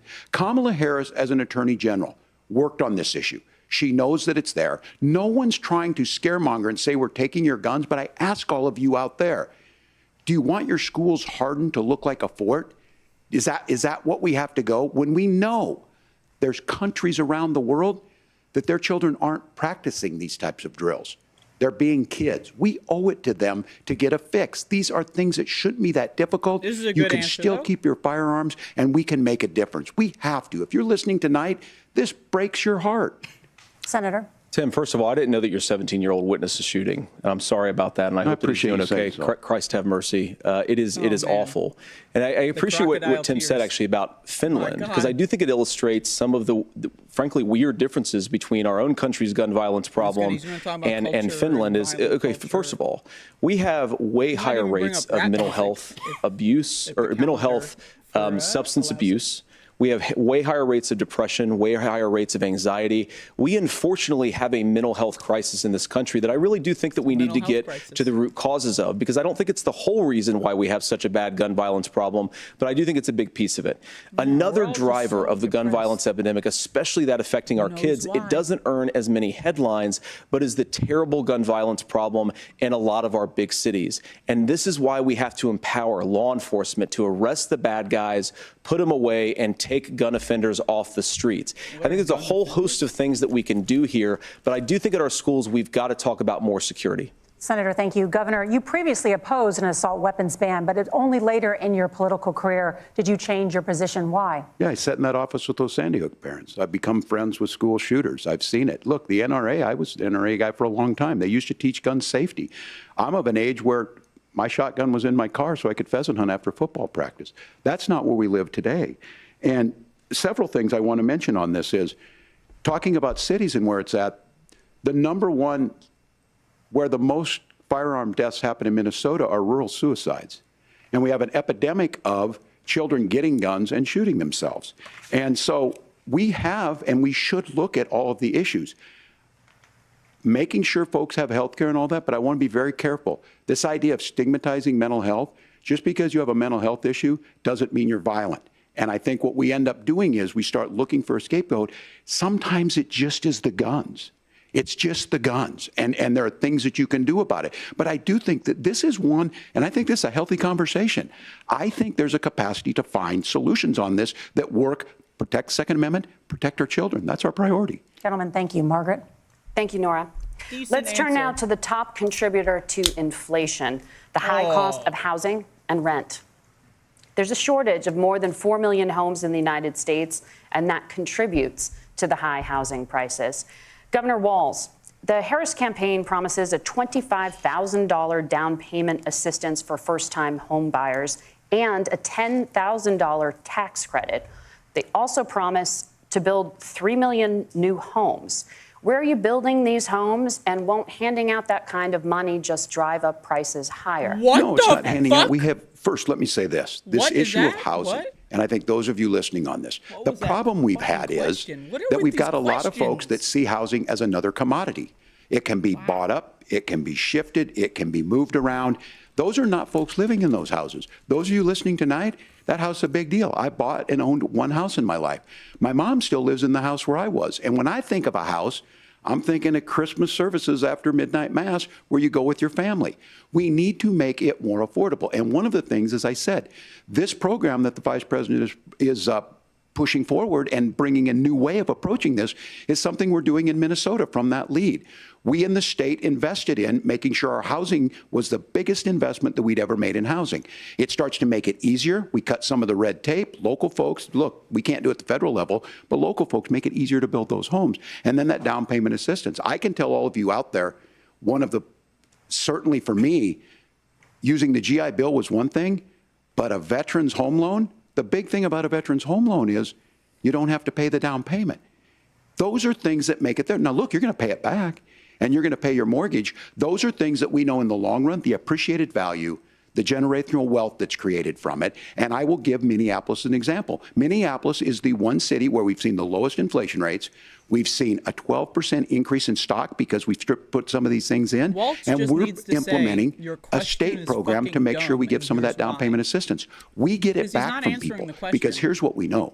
People with stable housing end up with stable jobs. People with stable housing have their kids able to get to school. All of those things in the long run end up saving our money. And that's the thing that I think we should be able to find some common ground in, but we can't blame immigrants for the only reason. That's not the case that's happening in many cities. The fact of the matter is that we don't have enough naturally affordable housing, but we can make sure that the government's there to help kickstart it, create that base.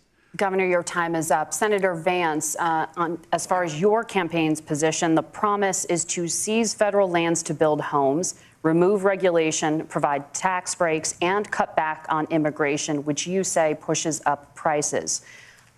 Where are you going to build all the new homes you're promising, and what part of any of this plan will provide immediate relief? You have 2 minutes. Well, first of all, Tim just said something that I agree with. We don't want to blame immigrants for higher housing prices, but we do want to blame Kamala Harris for letting in millions of illegal aliens into this country, which does drive up costs. No, it doesn't. 25 million illegal aliens competing with Americans for scarce homes is one of the most significant drivers of home prices in the country. It's why we have massive increases in home prices that have happened right alongside massive increases in illegal alien populations under Kamala Harris's leadership. Now, Tim just mentioned a bunch of ideas.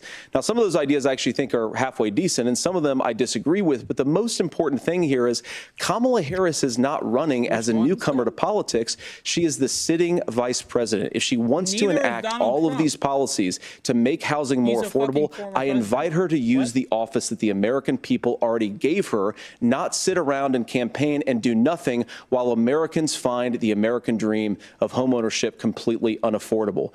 Now, you asked, Margaret, what would immediately change the equation for American citizens if you lower energy prices? As Donald Trump says, drill, baby, drill. One of the biggest drivers of housing costs, aside from illegal immigration, is, think about it. If a truck driver is paying 40% more for diesel, then the lumber he's delivering to the job site to build the house is also going to become a lot more expensive. If we open up American energy, you will get immediate pricing relief for American citizens, not, by the way, just in housing, but in a whole host of other economic goods, drill, too. Baby, drill in a question Senator about Vance, houses? you still have 23 seconds there. Do you want to answer? Can I have it? Where, Governor, we will get to you in a moment. We but need Senator, more of that Waltz where are you going to humor. seize the federal lands? Can you clarify?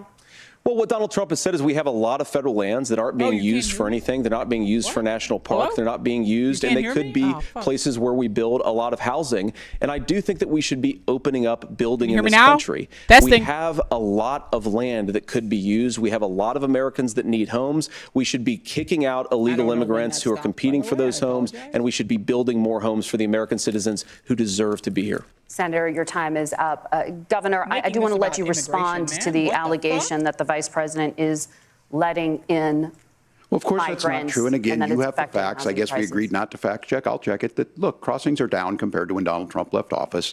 But it's, again, blaming and not trying to find the solution. I was going to ask, though, on this question, are we going to drill and build houses in the same federal land? And I think when people hear federal lands, these are really important pieces of land. Now, Minnesota doesn't have a lot of federal lands. I know in the western part of the countries we do. There's not a lot of federal lands in and around Minneapolis, for example. So the issue is I don't understand the federal lands issue unless we see this, and I worry about this as someone who cares deeply about our national parks and our federal lands. Look, Minnesota, we protect these things. We've got about 20% of the world's fresh water. These lands protect. They're there for a reason. They belong to all of us. But again, this is when you view housing and you view these things as commodities. Like, there's a chance to make money here. Let's take this federal land and let's sell it to people for that. I think there's better ways to do this. We've seen it in Minnesota. We're able to refurbish some of these houses. We're able to make some investments. That gets people in. And I'm still on the fact on this.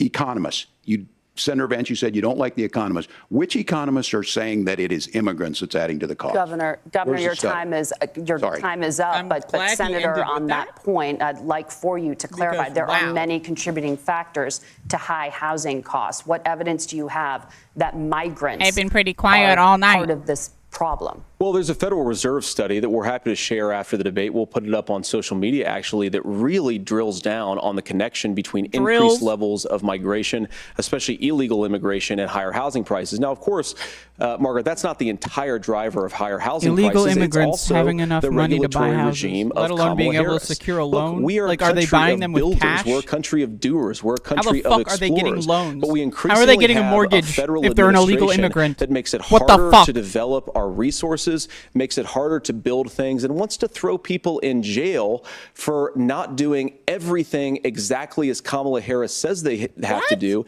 And what that means is that you have a lot of people who would love to build homes who aren't able to build homes. I actually agree with Tim Walz. We should get out of this idea of housing as a commodity. But the thing that has most turned housing into a commodity is giving it away to millions upon millions of people who have no legal right to be here.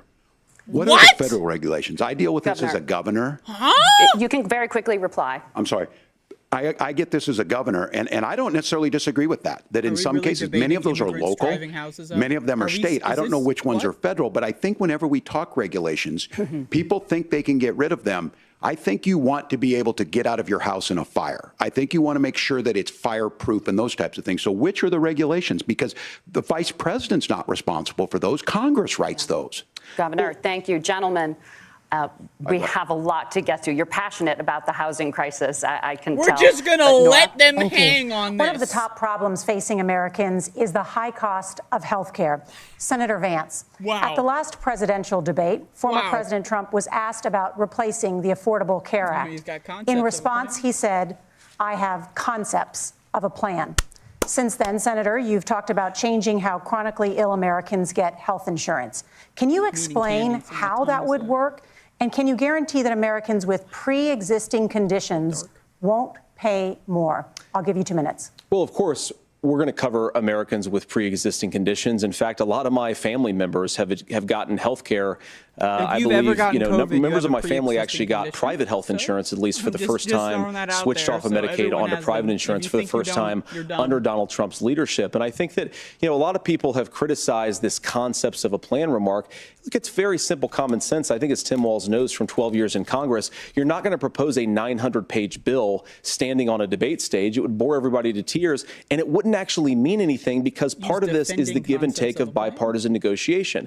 Now, when Donald Trump was actually president, and again, he has a record to be proud of, prescription drugs fell in 2018 for the first time in a very long time. Under Kamala Harris's leadership, prescription drugs are up about 7%. Under Donald Trump's entire 4 years, they were up about 1.5%.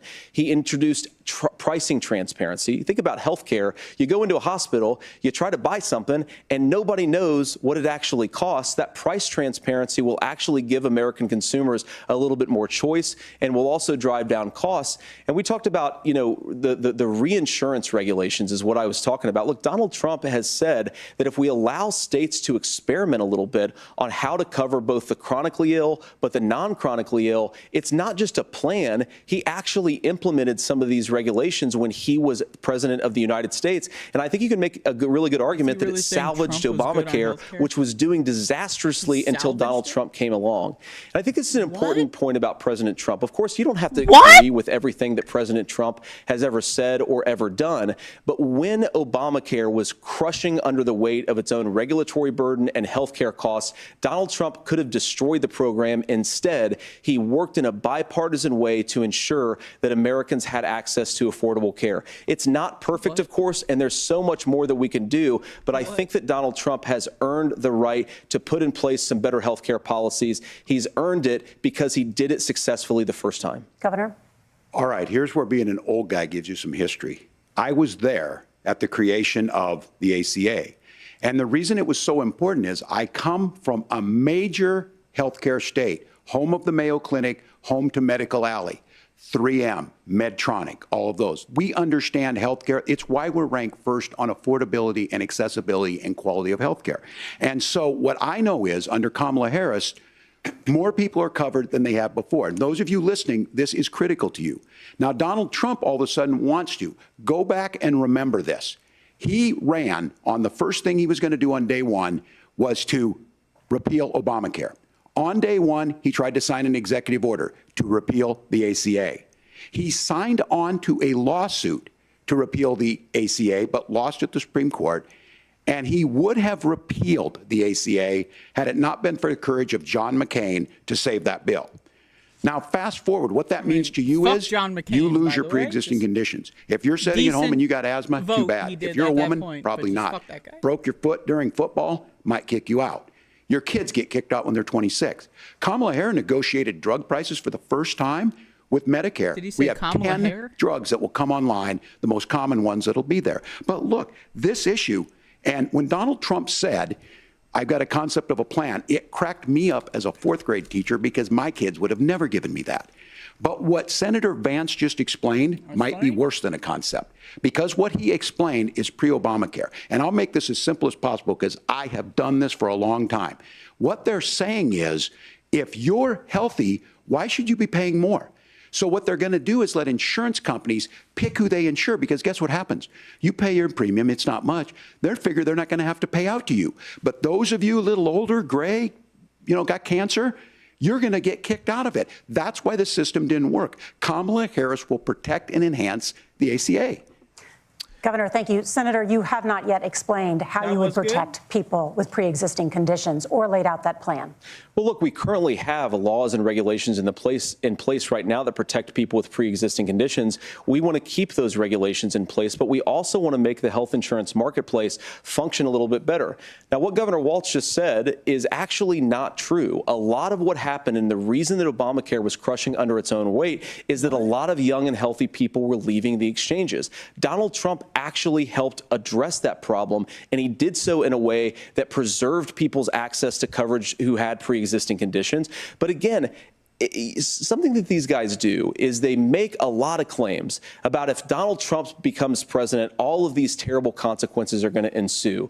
But in reality, Donald Trump was president. Inflation was low. Take-home pay was higher. And he saved the very program from a Democratic administration that was collapsing and would have collapsed absent his leadership. He did his job, which is govern in a bipartisan way and get results, not just complain about problems, but actually solve them.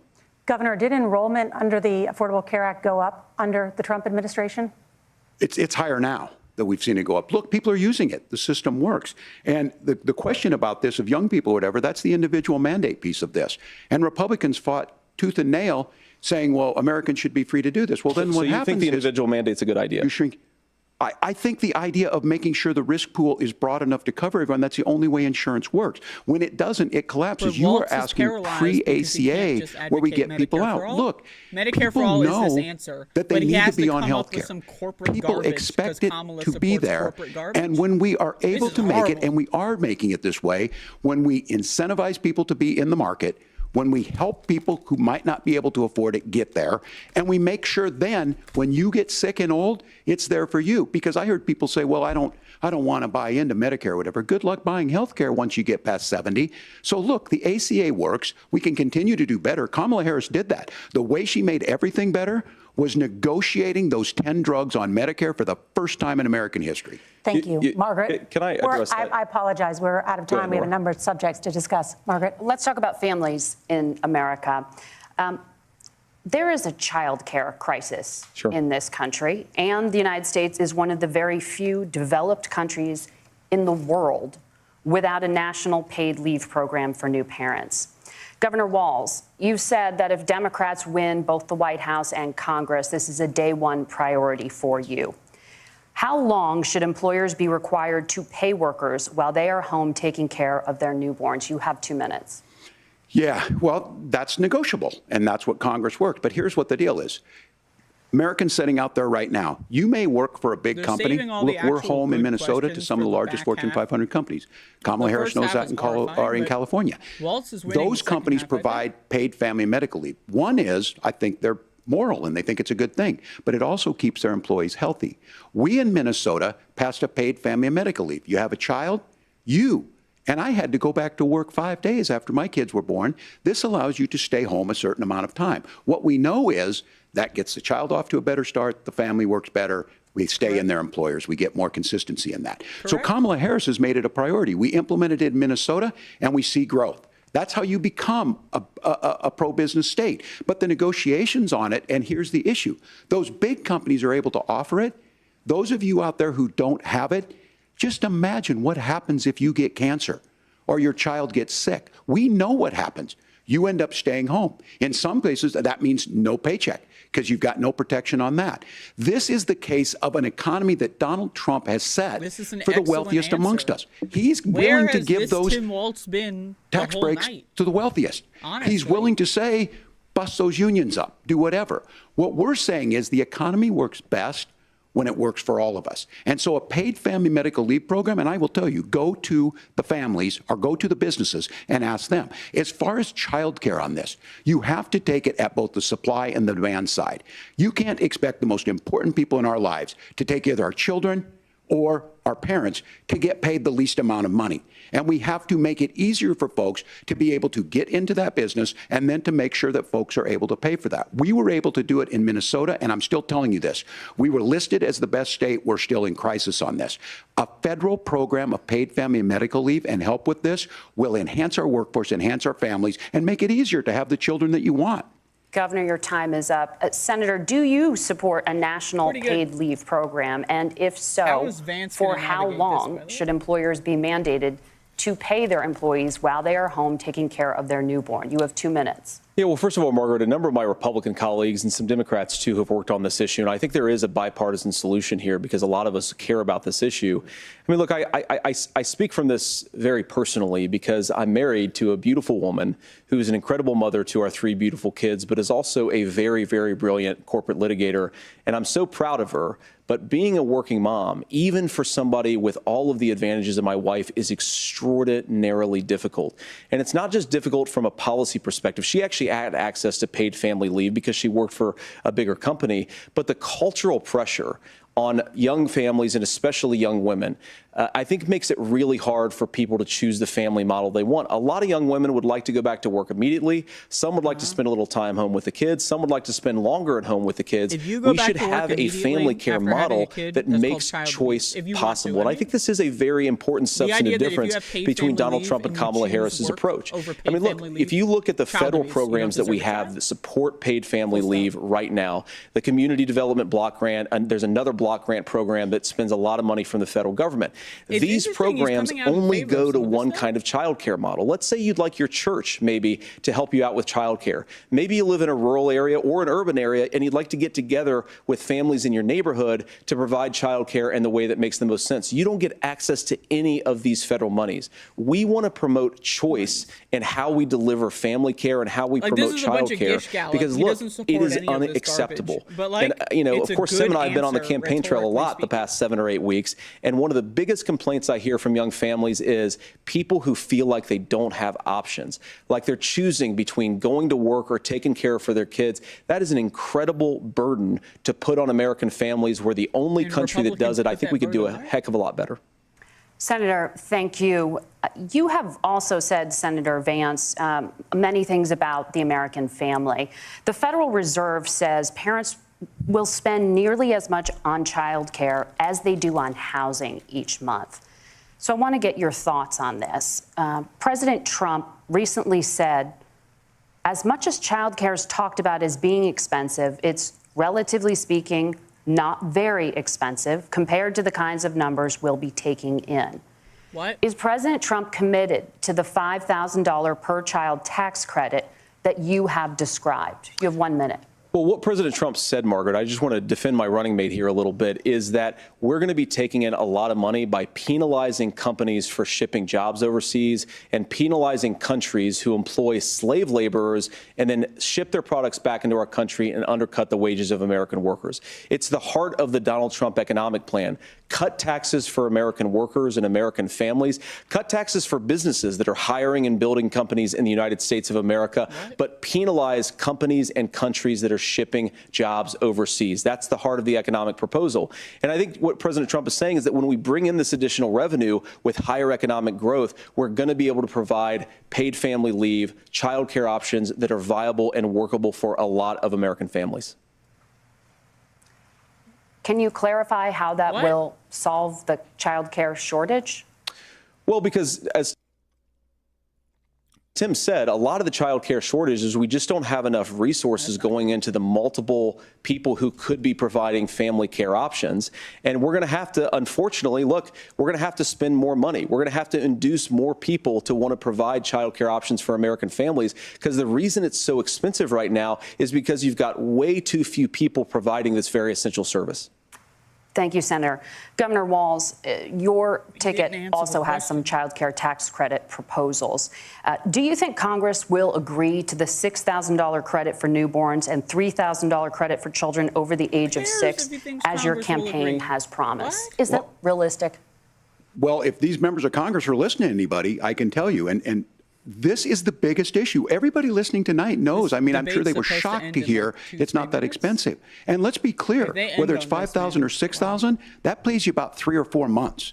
Let's be clear of where we're at on this. It's because we got out of an imbalance on this. We thought we were going to get by not paying people. I don't think Senator Vance and I are that far apart. I'm not opposed to what he's talking about on options. We've done scholarships types of things. I think we need to be open to making the case. But the issue here is, the question you asked is, you're not going to pay for it with these tariffs. That's just adding another $4,000 on the family and taking less. So not only do they not get the money to pay for that, they're $4,000 in the hole. That's Wharton School. That's his alma mater. And so I think the issue here is, if those members of Congress, I can't believe they're not. When I go to businesses, sure, they'll talk about taxes sometime, but they will lead with child care and they will lead with housing, because we know the problem is, especially in a state like Minnesota, we need more workers because our economy's growing, but we need the workforce.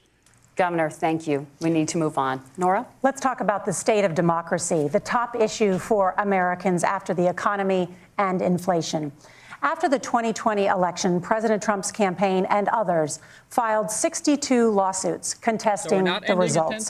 Judges, including those appointed by President Trump and other Republican presidents, looked at the evidence and said there was no widespread fraud.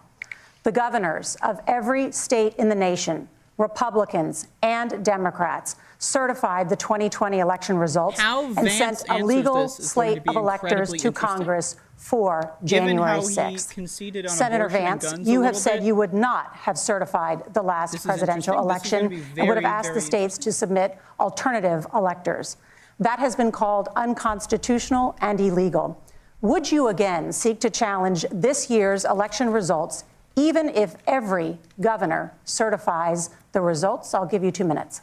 Well, Nora, first of all, I think that we're focused on the future. We need to figure out how to solve the inflation crisis caused by Kamala Harris's policies, make housing affordable, make groceries affordable, and that's what we're focused on. But I want to answer your question because you did ask it.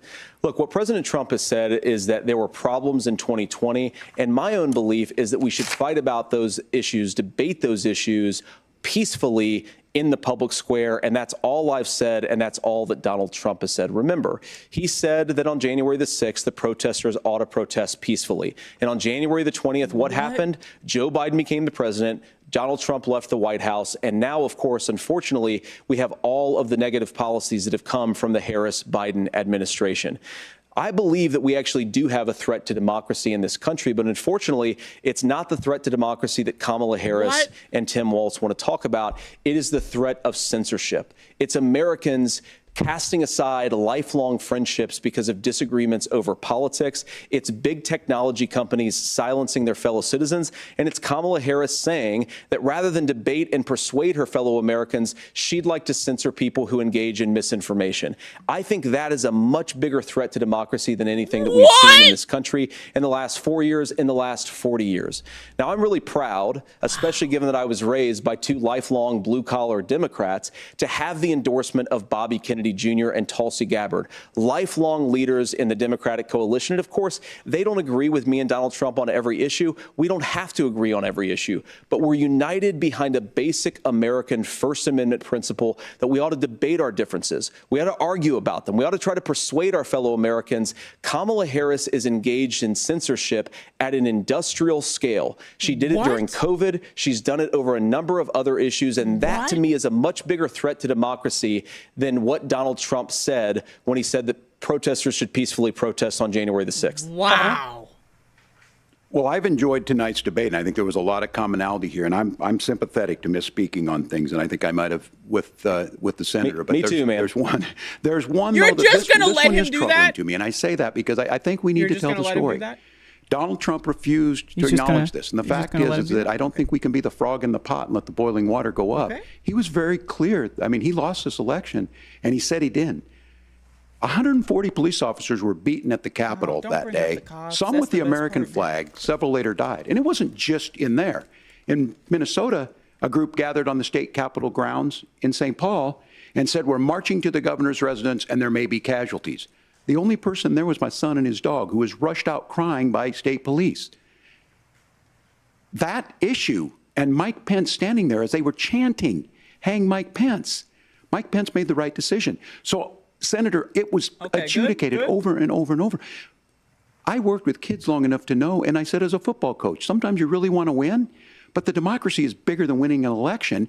You shake hands, and then you try and do everything you can to help the other side win. That's what was at stake here. Now, the thing I'm most concerned about is the idea that imprisoning your political opponents, already laying the groundwork for people not accepting this. And a president's words matter. A president's words matter. People hear that. So I think this issue of settling our differences at the ballot box, shaking hands when we lose, being honest about it, but to deny what happened on January 6th, the first time in American history that a president or anyone tried to overturn a fair election and the peaceful transfer of power. And here we are 4 years later in the same boat. I will tell you this, that when this is over, we need to shake hands this election, and the winner needs to be the winner. This has got to stop. It's tearing our country apart. Margaret? He should have been Senator Vance, did you want to respond to that? Yeah, well, look, Tim, First of all, started off with some, it's really rich for Democratic leaders to say that Donald Trump is a unique threat to democracy when he peacefully gave over power on January the 20th, as we have done for 250 years in this country. We are going to shake hands after this debate and after this election. And of course, I hope that we win, and I think we're going to win. But if Tim Walz is the next vice president, he'll have my prayers, he'll have my best wishes, and he'll have my help whenever he wants it. But we have to remember that for years in this country, Democrats protested the results of elections. Hillary Clinton in 2016 said that Donald Trump had the election stolen by Vladimir Putin because the Russians bought like $500,000 worth of Facebook ads. This has been going on for a long time. And if we want to say that we need to respect the results of the election, I'm on board. But if we want to say, as Tim Walz is saying, that this is just a problem that Republicans have had, I don't buy that. What? Huh? Governor. January 6th was not Facebook ads. And I think a revisionist history on this. Look, I Good, aggressive. don't understand how we got to this point. But the issue was that happened. Donald Trump can do it. And all of us say there's no place for this. It has massive repercussions. This idea that there's censorship to stop people from threatening to kill someone, threatening to do something, that's not censorship. Censorship is book banning. We've seen that. We've seen that brought up. I just think for everyone tonight, and I'm going to thank Senator Vance, I think this is the conversation they want to hear. And I think there's a lot of agreement, but this is one that we are miles apart on. This was a threat to our democracy in a way that we had not seen. And it manifested itself because of Donald Trump's inability to say. He is still saying he didn't lose the election. I would just ask that. Did he lose the 2020 election? Tim, I'm focused on the future. Did Kamala Harris censor Americans from speaking their mind in the wake of the 2020 COVID situation? That is a damning non-answer. It's a damning non-answer for you to not talk about censorship. Obviously, Donald Trump and I think that there were problems in 2020. We've talked about it. I'm happy to talk about it further. But you guys attack us for not believing in democracy. The most sacred right under the United States democracy is the First Amendment. You yourself have said there's no First Amendment right to misinformation. Kamala Harris wants to use the power of government and big tech to silence people from speaking their minds. That is a threat to democracy that will long outlive this present political moment. I would like Democrats and Republicans to both reject censorship. Let's persuade one another. Let's argue about ideas, and then let's come together afterwards. You can't yell fire in a crowded theater. That's the test. That's the Supreme Court test. Tim, fire in a crowded theater. You guys wanted to kick people off of Facebook for saying that toddlers shouldn't wear masks. Senator, the governor does have the floor. Fire in a crowded theater. That is criticizing the policies of the government, which is the right of every American. Senator, the governor does have the floor for 1 minute to respond to you. Yeah. Well, I don't run Facebook. What I do know is I see a candidate out there who refused, and now again, and this I'm pretty shocked by this. He lost the election. This is not a debate. It's not anything anywhere other than in Donald Trump's world. Because look, when Mike Pence made that decision to certify that election, that's why Mike Pence isn't on this stage. What I'm concerned about is, where is the firewall with Donald Trump?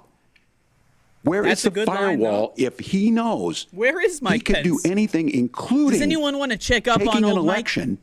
And his vice president's not going to stand to it. That's what we're asking you, America. Will you stand up? Will you keep your oath of office, even if the president doesn't? And I think Kamala Harris would agree. She wouldn't have picked me if she didn't think I would do that, because of course that's what we would do. So, America, I think you've got a really clear choice on this election of who's going to honor that democracy and who's going to honor Donald Trump. Governor, your time is up. Thank you, gentlemen. We will be right back with both of our candidates. The CBS News Vice Presidential Debate continues. I got a lot to say. All right, this is really hard to watch.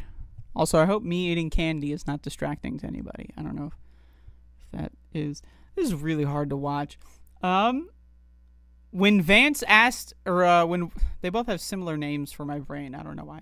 When Walz asked Vance directly, did he win the election? And then he just let Vance just talk? What the fuck was that? Like, you're supposed to ask him, did you win the election or did you lose? Just ask him over and over and over again. Like, that would have been better. So he did that pretty decently, but he didn't follow through. You know what I mean? So I think J.D. Vance is playing this extremely well. J.D. Vance even says in the debate he knows what the weaknesses are for Republicans, and he's doing extremely well to make Republicans look less insane. I hate to say it, because J.D. Vance is arguably even more dangerous than Donald Trump. Okay, I do think that he's probably more dangerous than Donald Trump. I think so, probably. He's younger, so he's got more time to fuck shit up. But I think he's doing a really good job of making Republicans seem normal. And that's scary. I don't know. Maybe I'm wrong. I think Americans are really stupid, okay? I think Americans are really stupid. And so I think when they hear some guy they've never heard of, assuming they've never heard of J.D. Vance before, talking about his addict mother and working a grown-up middle class, somehow Tim Walz didn't bring up that he's like a Yale trust fund baby, even though he's claiming to be like some guy roughing it or whatever. Tim Walz is performing horribly. From like the first half of the debate has been just complete and utter disaster. It was like they asked him about China. Who gives a fuck? He went to China. He knows man. Who gives a fuck? What the fuck was that question? And then just like the whole thing about Iran. By the way, that was only like 10 minutes, and they both were like, war with Iran. Yeah, America, USA, we love Israel. Like this whole thing, man. Wow, this is an absolute and utter motherfucking disaster. However, I will say, the idea that J.D. Vance is going to win a debate, which is very possible, is at least going to do better than Donald Trump. The idea that Donald Trump is going to have to wake up tomorrow morning, or maybe even after this debate is over, read messages about how J.D. Vance did much better than Donald Trump at a debate, that's going to be enjoyable. The idea, this is one of the things that I'm interested about, and this is why I'm shocked that this is happening, is that I don't think Donald Trump is going to like the idea of J.D. Vance upstaging him. And I think it could cause some issues. So, that's my hopeful theory on how this is going to go. But I think J.D. Vance is doing extremely well. Obviously, I don't like him. But I'm saying that because I understand Americans are extremely stupid. Some of the dumbest motherfuckers of all time, right? And also, he's doing that thing from the Stephen King book. Like he's being a smooth talker. He's redirecting things. He's gish galloping, and I don't know. I'm worried. And Walz is just not. He's not effectively countering him really at all. So there you go. I'm eating candy. How's everyone doing? I think they're gonna do closing statements after this.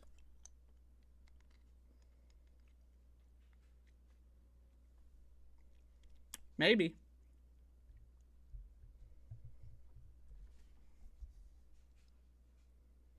C-SPAN now. Or front row seat watch anytime, anywhere. And now back to CBS Broadcast Center in New York City for the final minutes of tonight's live simulcast of the CBS News Vice Presidential Debate.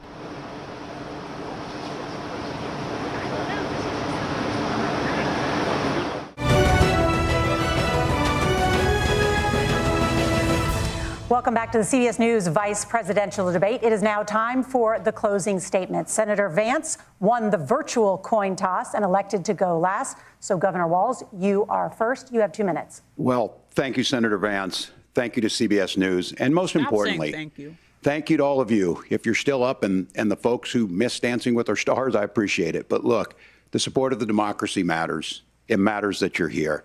And I'm as surprised as anybody of this coalition that Kamala Harris has built, from Bernie Sanders to Dick Cheney to Taylor Swift, and a whole bunch of folks in between there. And they don't all agree on everything, but they are truly optimistic people. They believe in a positive future of this country and one where our politics can be better than it is. And I have to tell you, that better than it is the sense of optimism that there can be an opportunity economy that works for everyone, not just to get by, but to get ahead. And the idea that freedom really means something. Not the freedom of government to be in your bedroom or exam room, but the freedom for you to make choices about yourself. Now, look, we all know who Donald Trump is. He's told us, and as Maya Angelou said, believe him when he told you that. His first inaugural address talked about American carnage. And then he spent 4 years trying to maybe do that. Senator Vance tonight made it clear he will stand with Donald Trump's agenda. He will continue to push down that road. Excuse me. Kamala Harris gives us a different option. Now, I'll have to tell you, I'm going to be careful about the quotes, but there's one that Senator Vance said that does resonate with me. He said, Donald Trump makes the people I care about afraid. A lot of America feels that way. We don't need to be afraid. Franklin Roosevelt was right. All we have to fear is fear itself. Kamala Harris is bringing us a new way forward. She's bringing us a politics of joy. She's bringing real solutions for the middle class, and she's centering you at the heart of that. All the while asking everyone, join this movement, make your voices heard.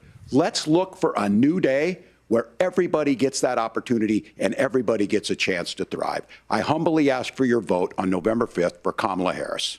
Governor Walz, thank you. Senator Vance, your closing statement. I'm not going to lie. I want to thank Walz, Governor Walz, you folks at CBS, and of course the American people for tuning in this evening. And one of the issues we didn't talk about was energy. And I remember when I was being raised by my grandmother, when she didn't have enough money to turn on the heat some nights because Ohio gets pretty cold at night, and because money was often very tight. And I believe, as a person who wants to be your next vice president, that we are a rich and prosperous enough country where every American, whether they're rich or poor, ought to be able to turn on their heat in the middle of a cold winter night. That's gotten more difficult thanks to Kamala Harris's energy policies. I believe that whether you're rich or poor, you ought to be able to afford a nice meal for your family. That's gotten harder because of Kamala Harris's policies.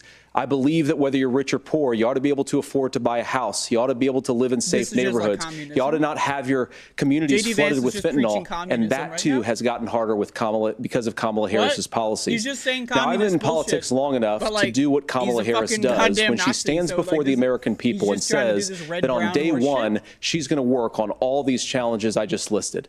She's been the vice president for 3.5 years. Day one was 1,400 days ago, and her policies have made these problems worse. Trump was president for 4 years. I believe that we have the most beautiful country in the world. I meet people on the campaign trail who can't afford food, but have the grace and generosity to ask me how I'm doing and to tell me they're praying for my family. What that has taught me is that we have the greatest country, the most beautiful country, the most incredible people anywhere in the world. But they're not going to be able to achieve their full dreams with the broken leadership that we have in Washington. They're not going to be able to live their American dream if we do the same thing that we've been doing for the last 3.5 years. We need change. We need a new direction. We need a president who has already done this once before and did it well. Please vote for Donald Trump. And whether you vote for me or vote for Tim Walz, I just want to say I'm so proud to be doing this, and I'm rooting for you. God bless you, and good night. Senator Vance, thank you. And thank you both for participating in the only vice presidential debate of this election cycle. Wow. Holy macaroni. Holy macaroni. I think I pretty much summed up everything I said, or I wanted to say earlier. Basically, I think J.D. Vance did extraordinarily well. And obviously he lied the whole time. But there was really no fact-checking. They started doing fact-checking a little bit in the first half, and then they kind of gave up. I don't even know what the moderators... The whole thing was really fucking bizarre.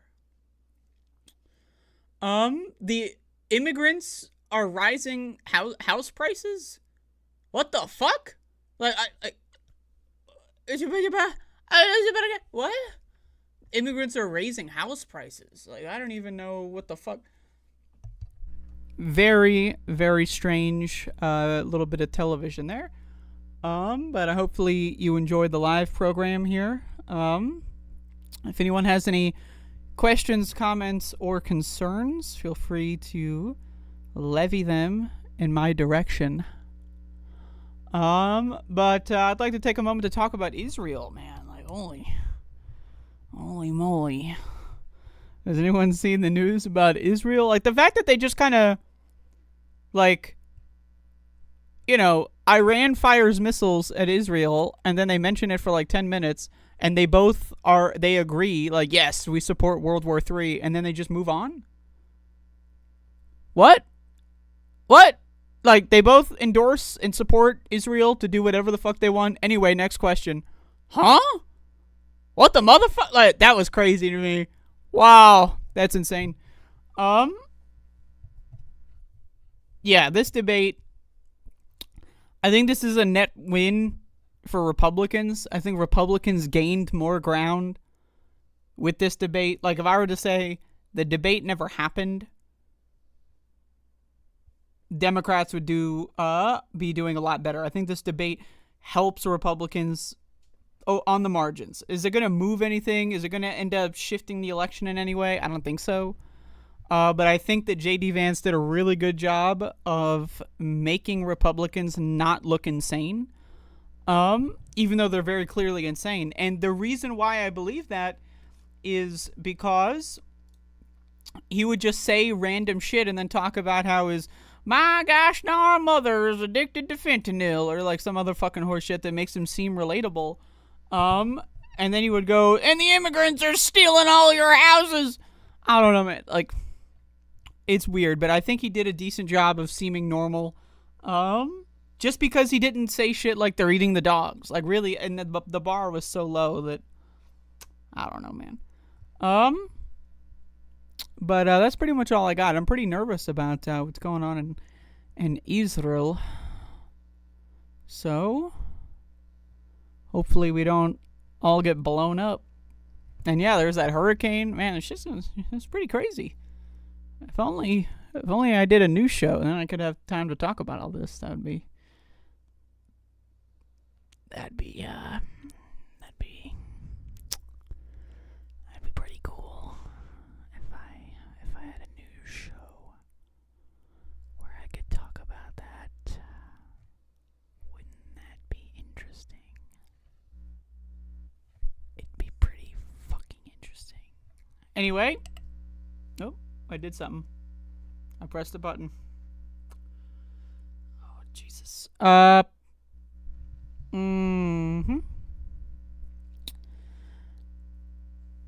That's all I got. I'll see you all tomorrow on the Left Past 10 show, starring myself and others.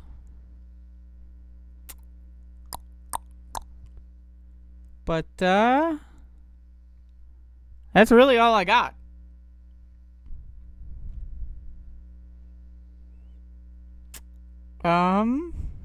Thanks for watching, I guess. Thanks for watching. Thanks for watching. Is it over yet?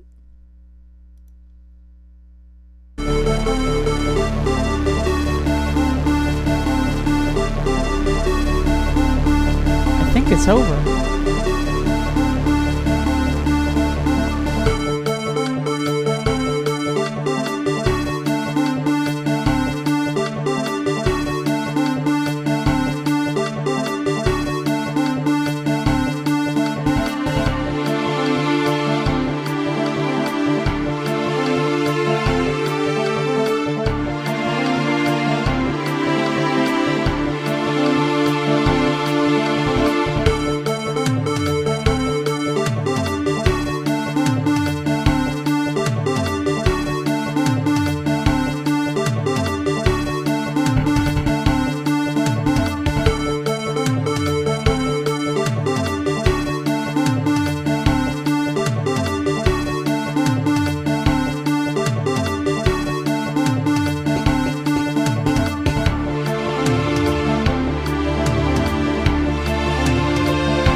Setbacks, you powered through obstacles. And I will tell you this, because of your hard work and your sacrifice, you were given the greatest honor in sports to represent the United States as an Olympic athlete. That is really an honor. And it's you have to be so proud, and your families. So today, on behalf of the United States, I want to thank every Olympian and Paralympian. And that was just incredible. And what happened with the Paralympics was so incredible and so inspiring to me. And I watched, it's a little tough to watch too much, but I watched as much as I could. It was really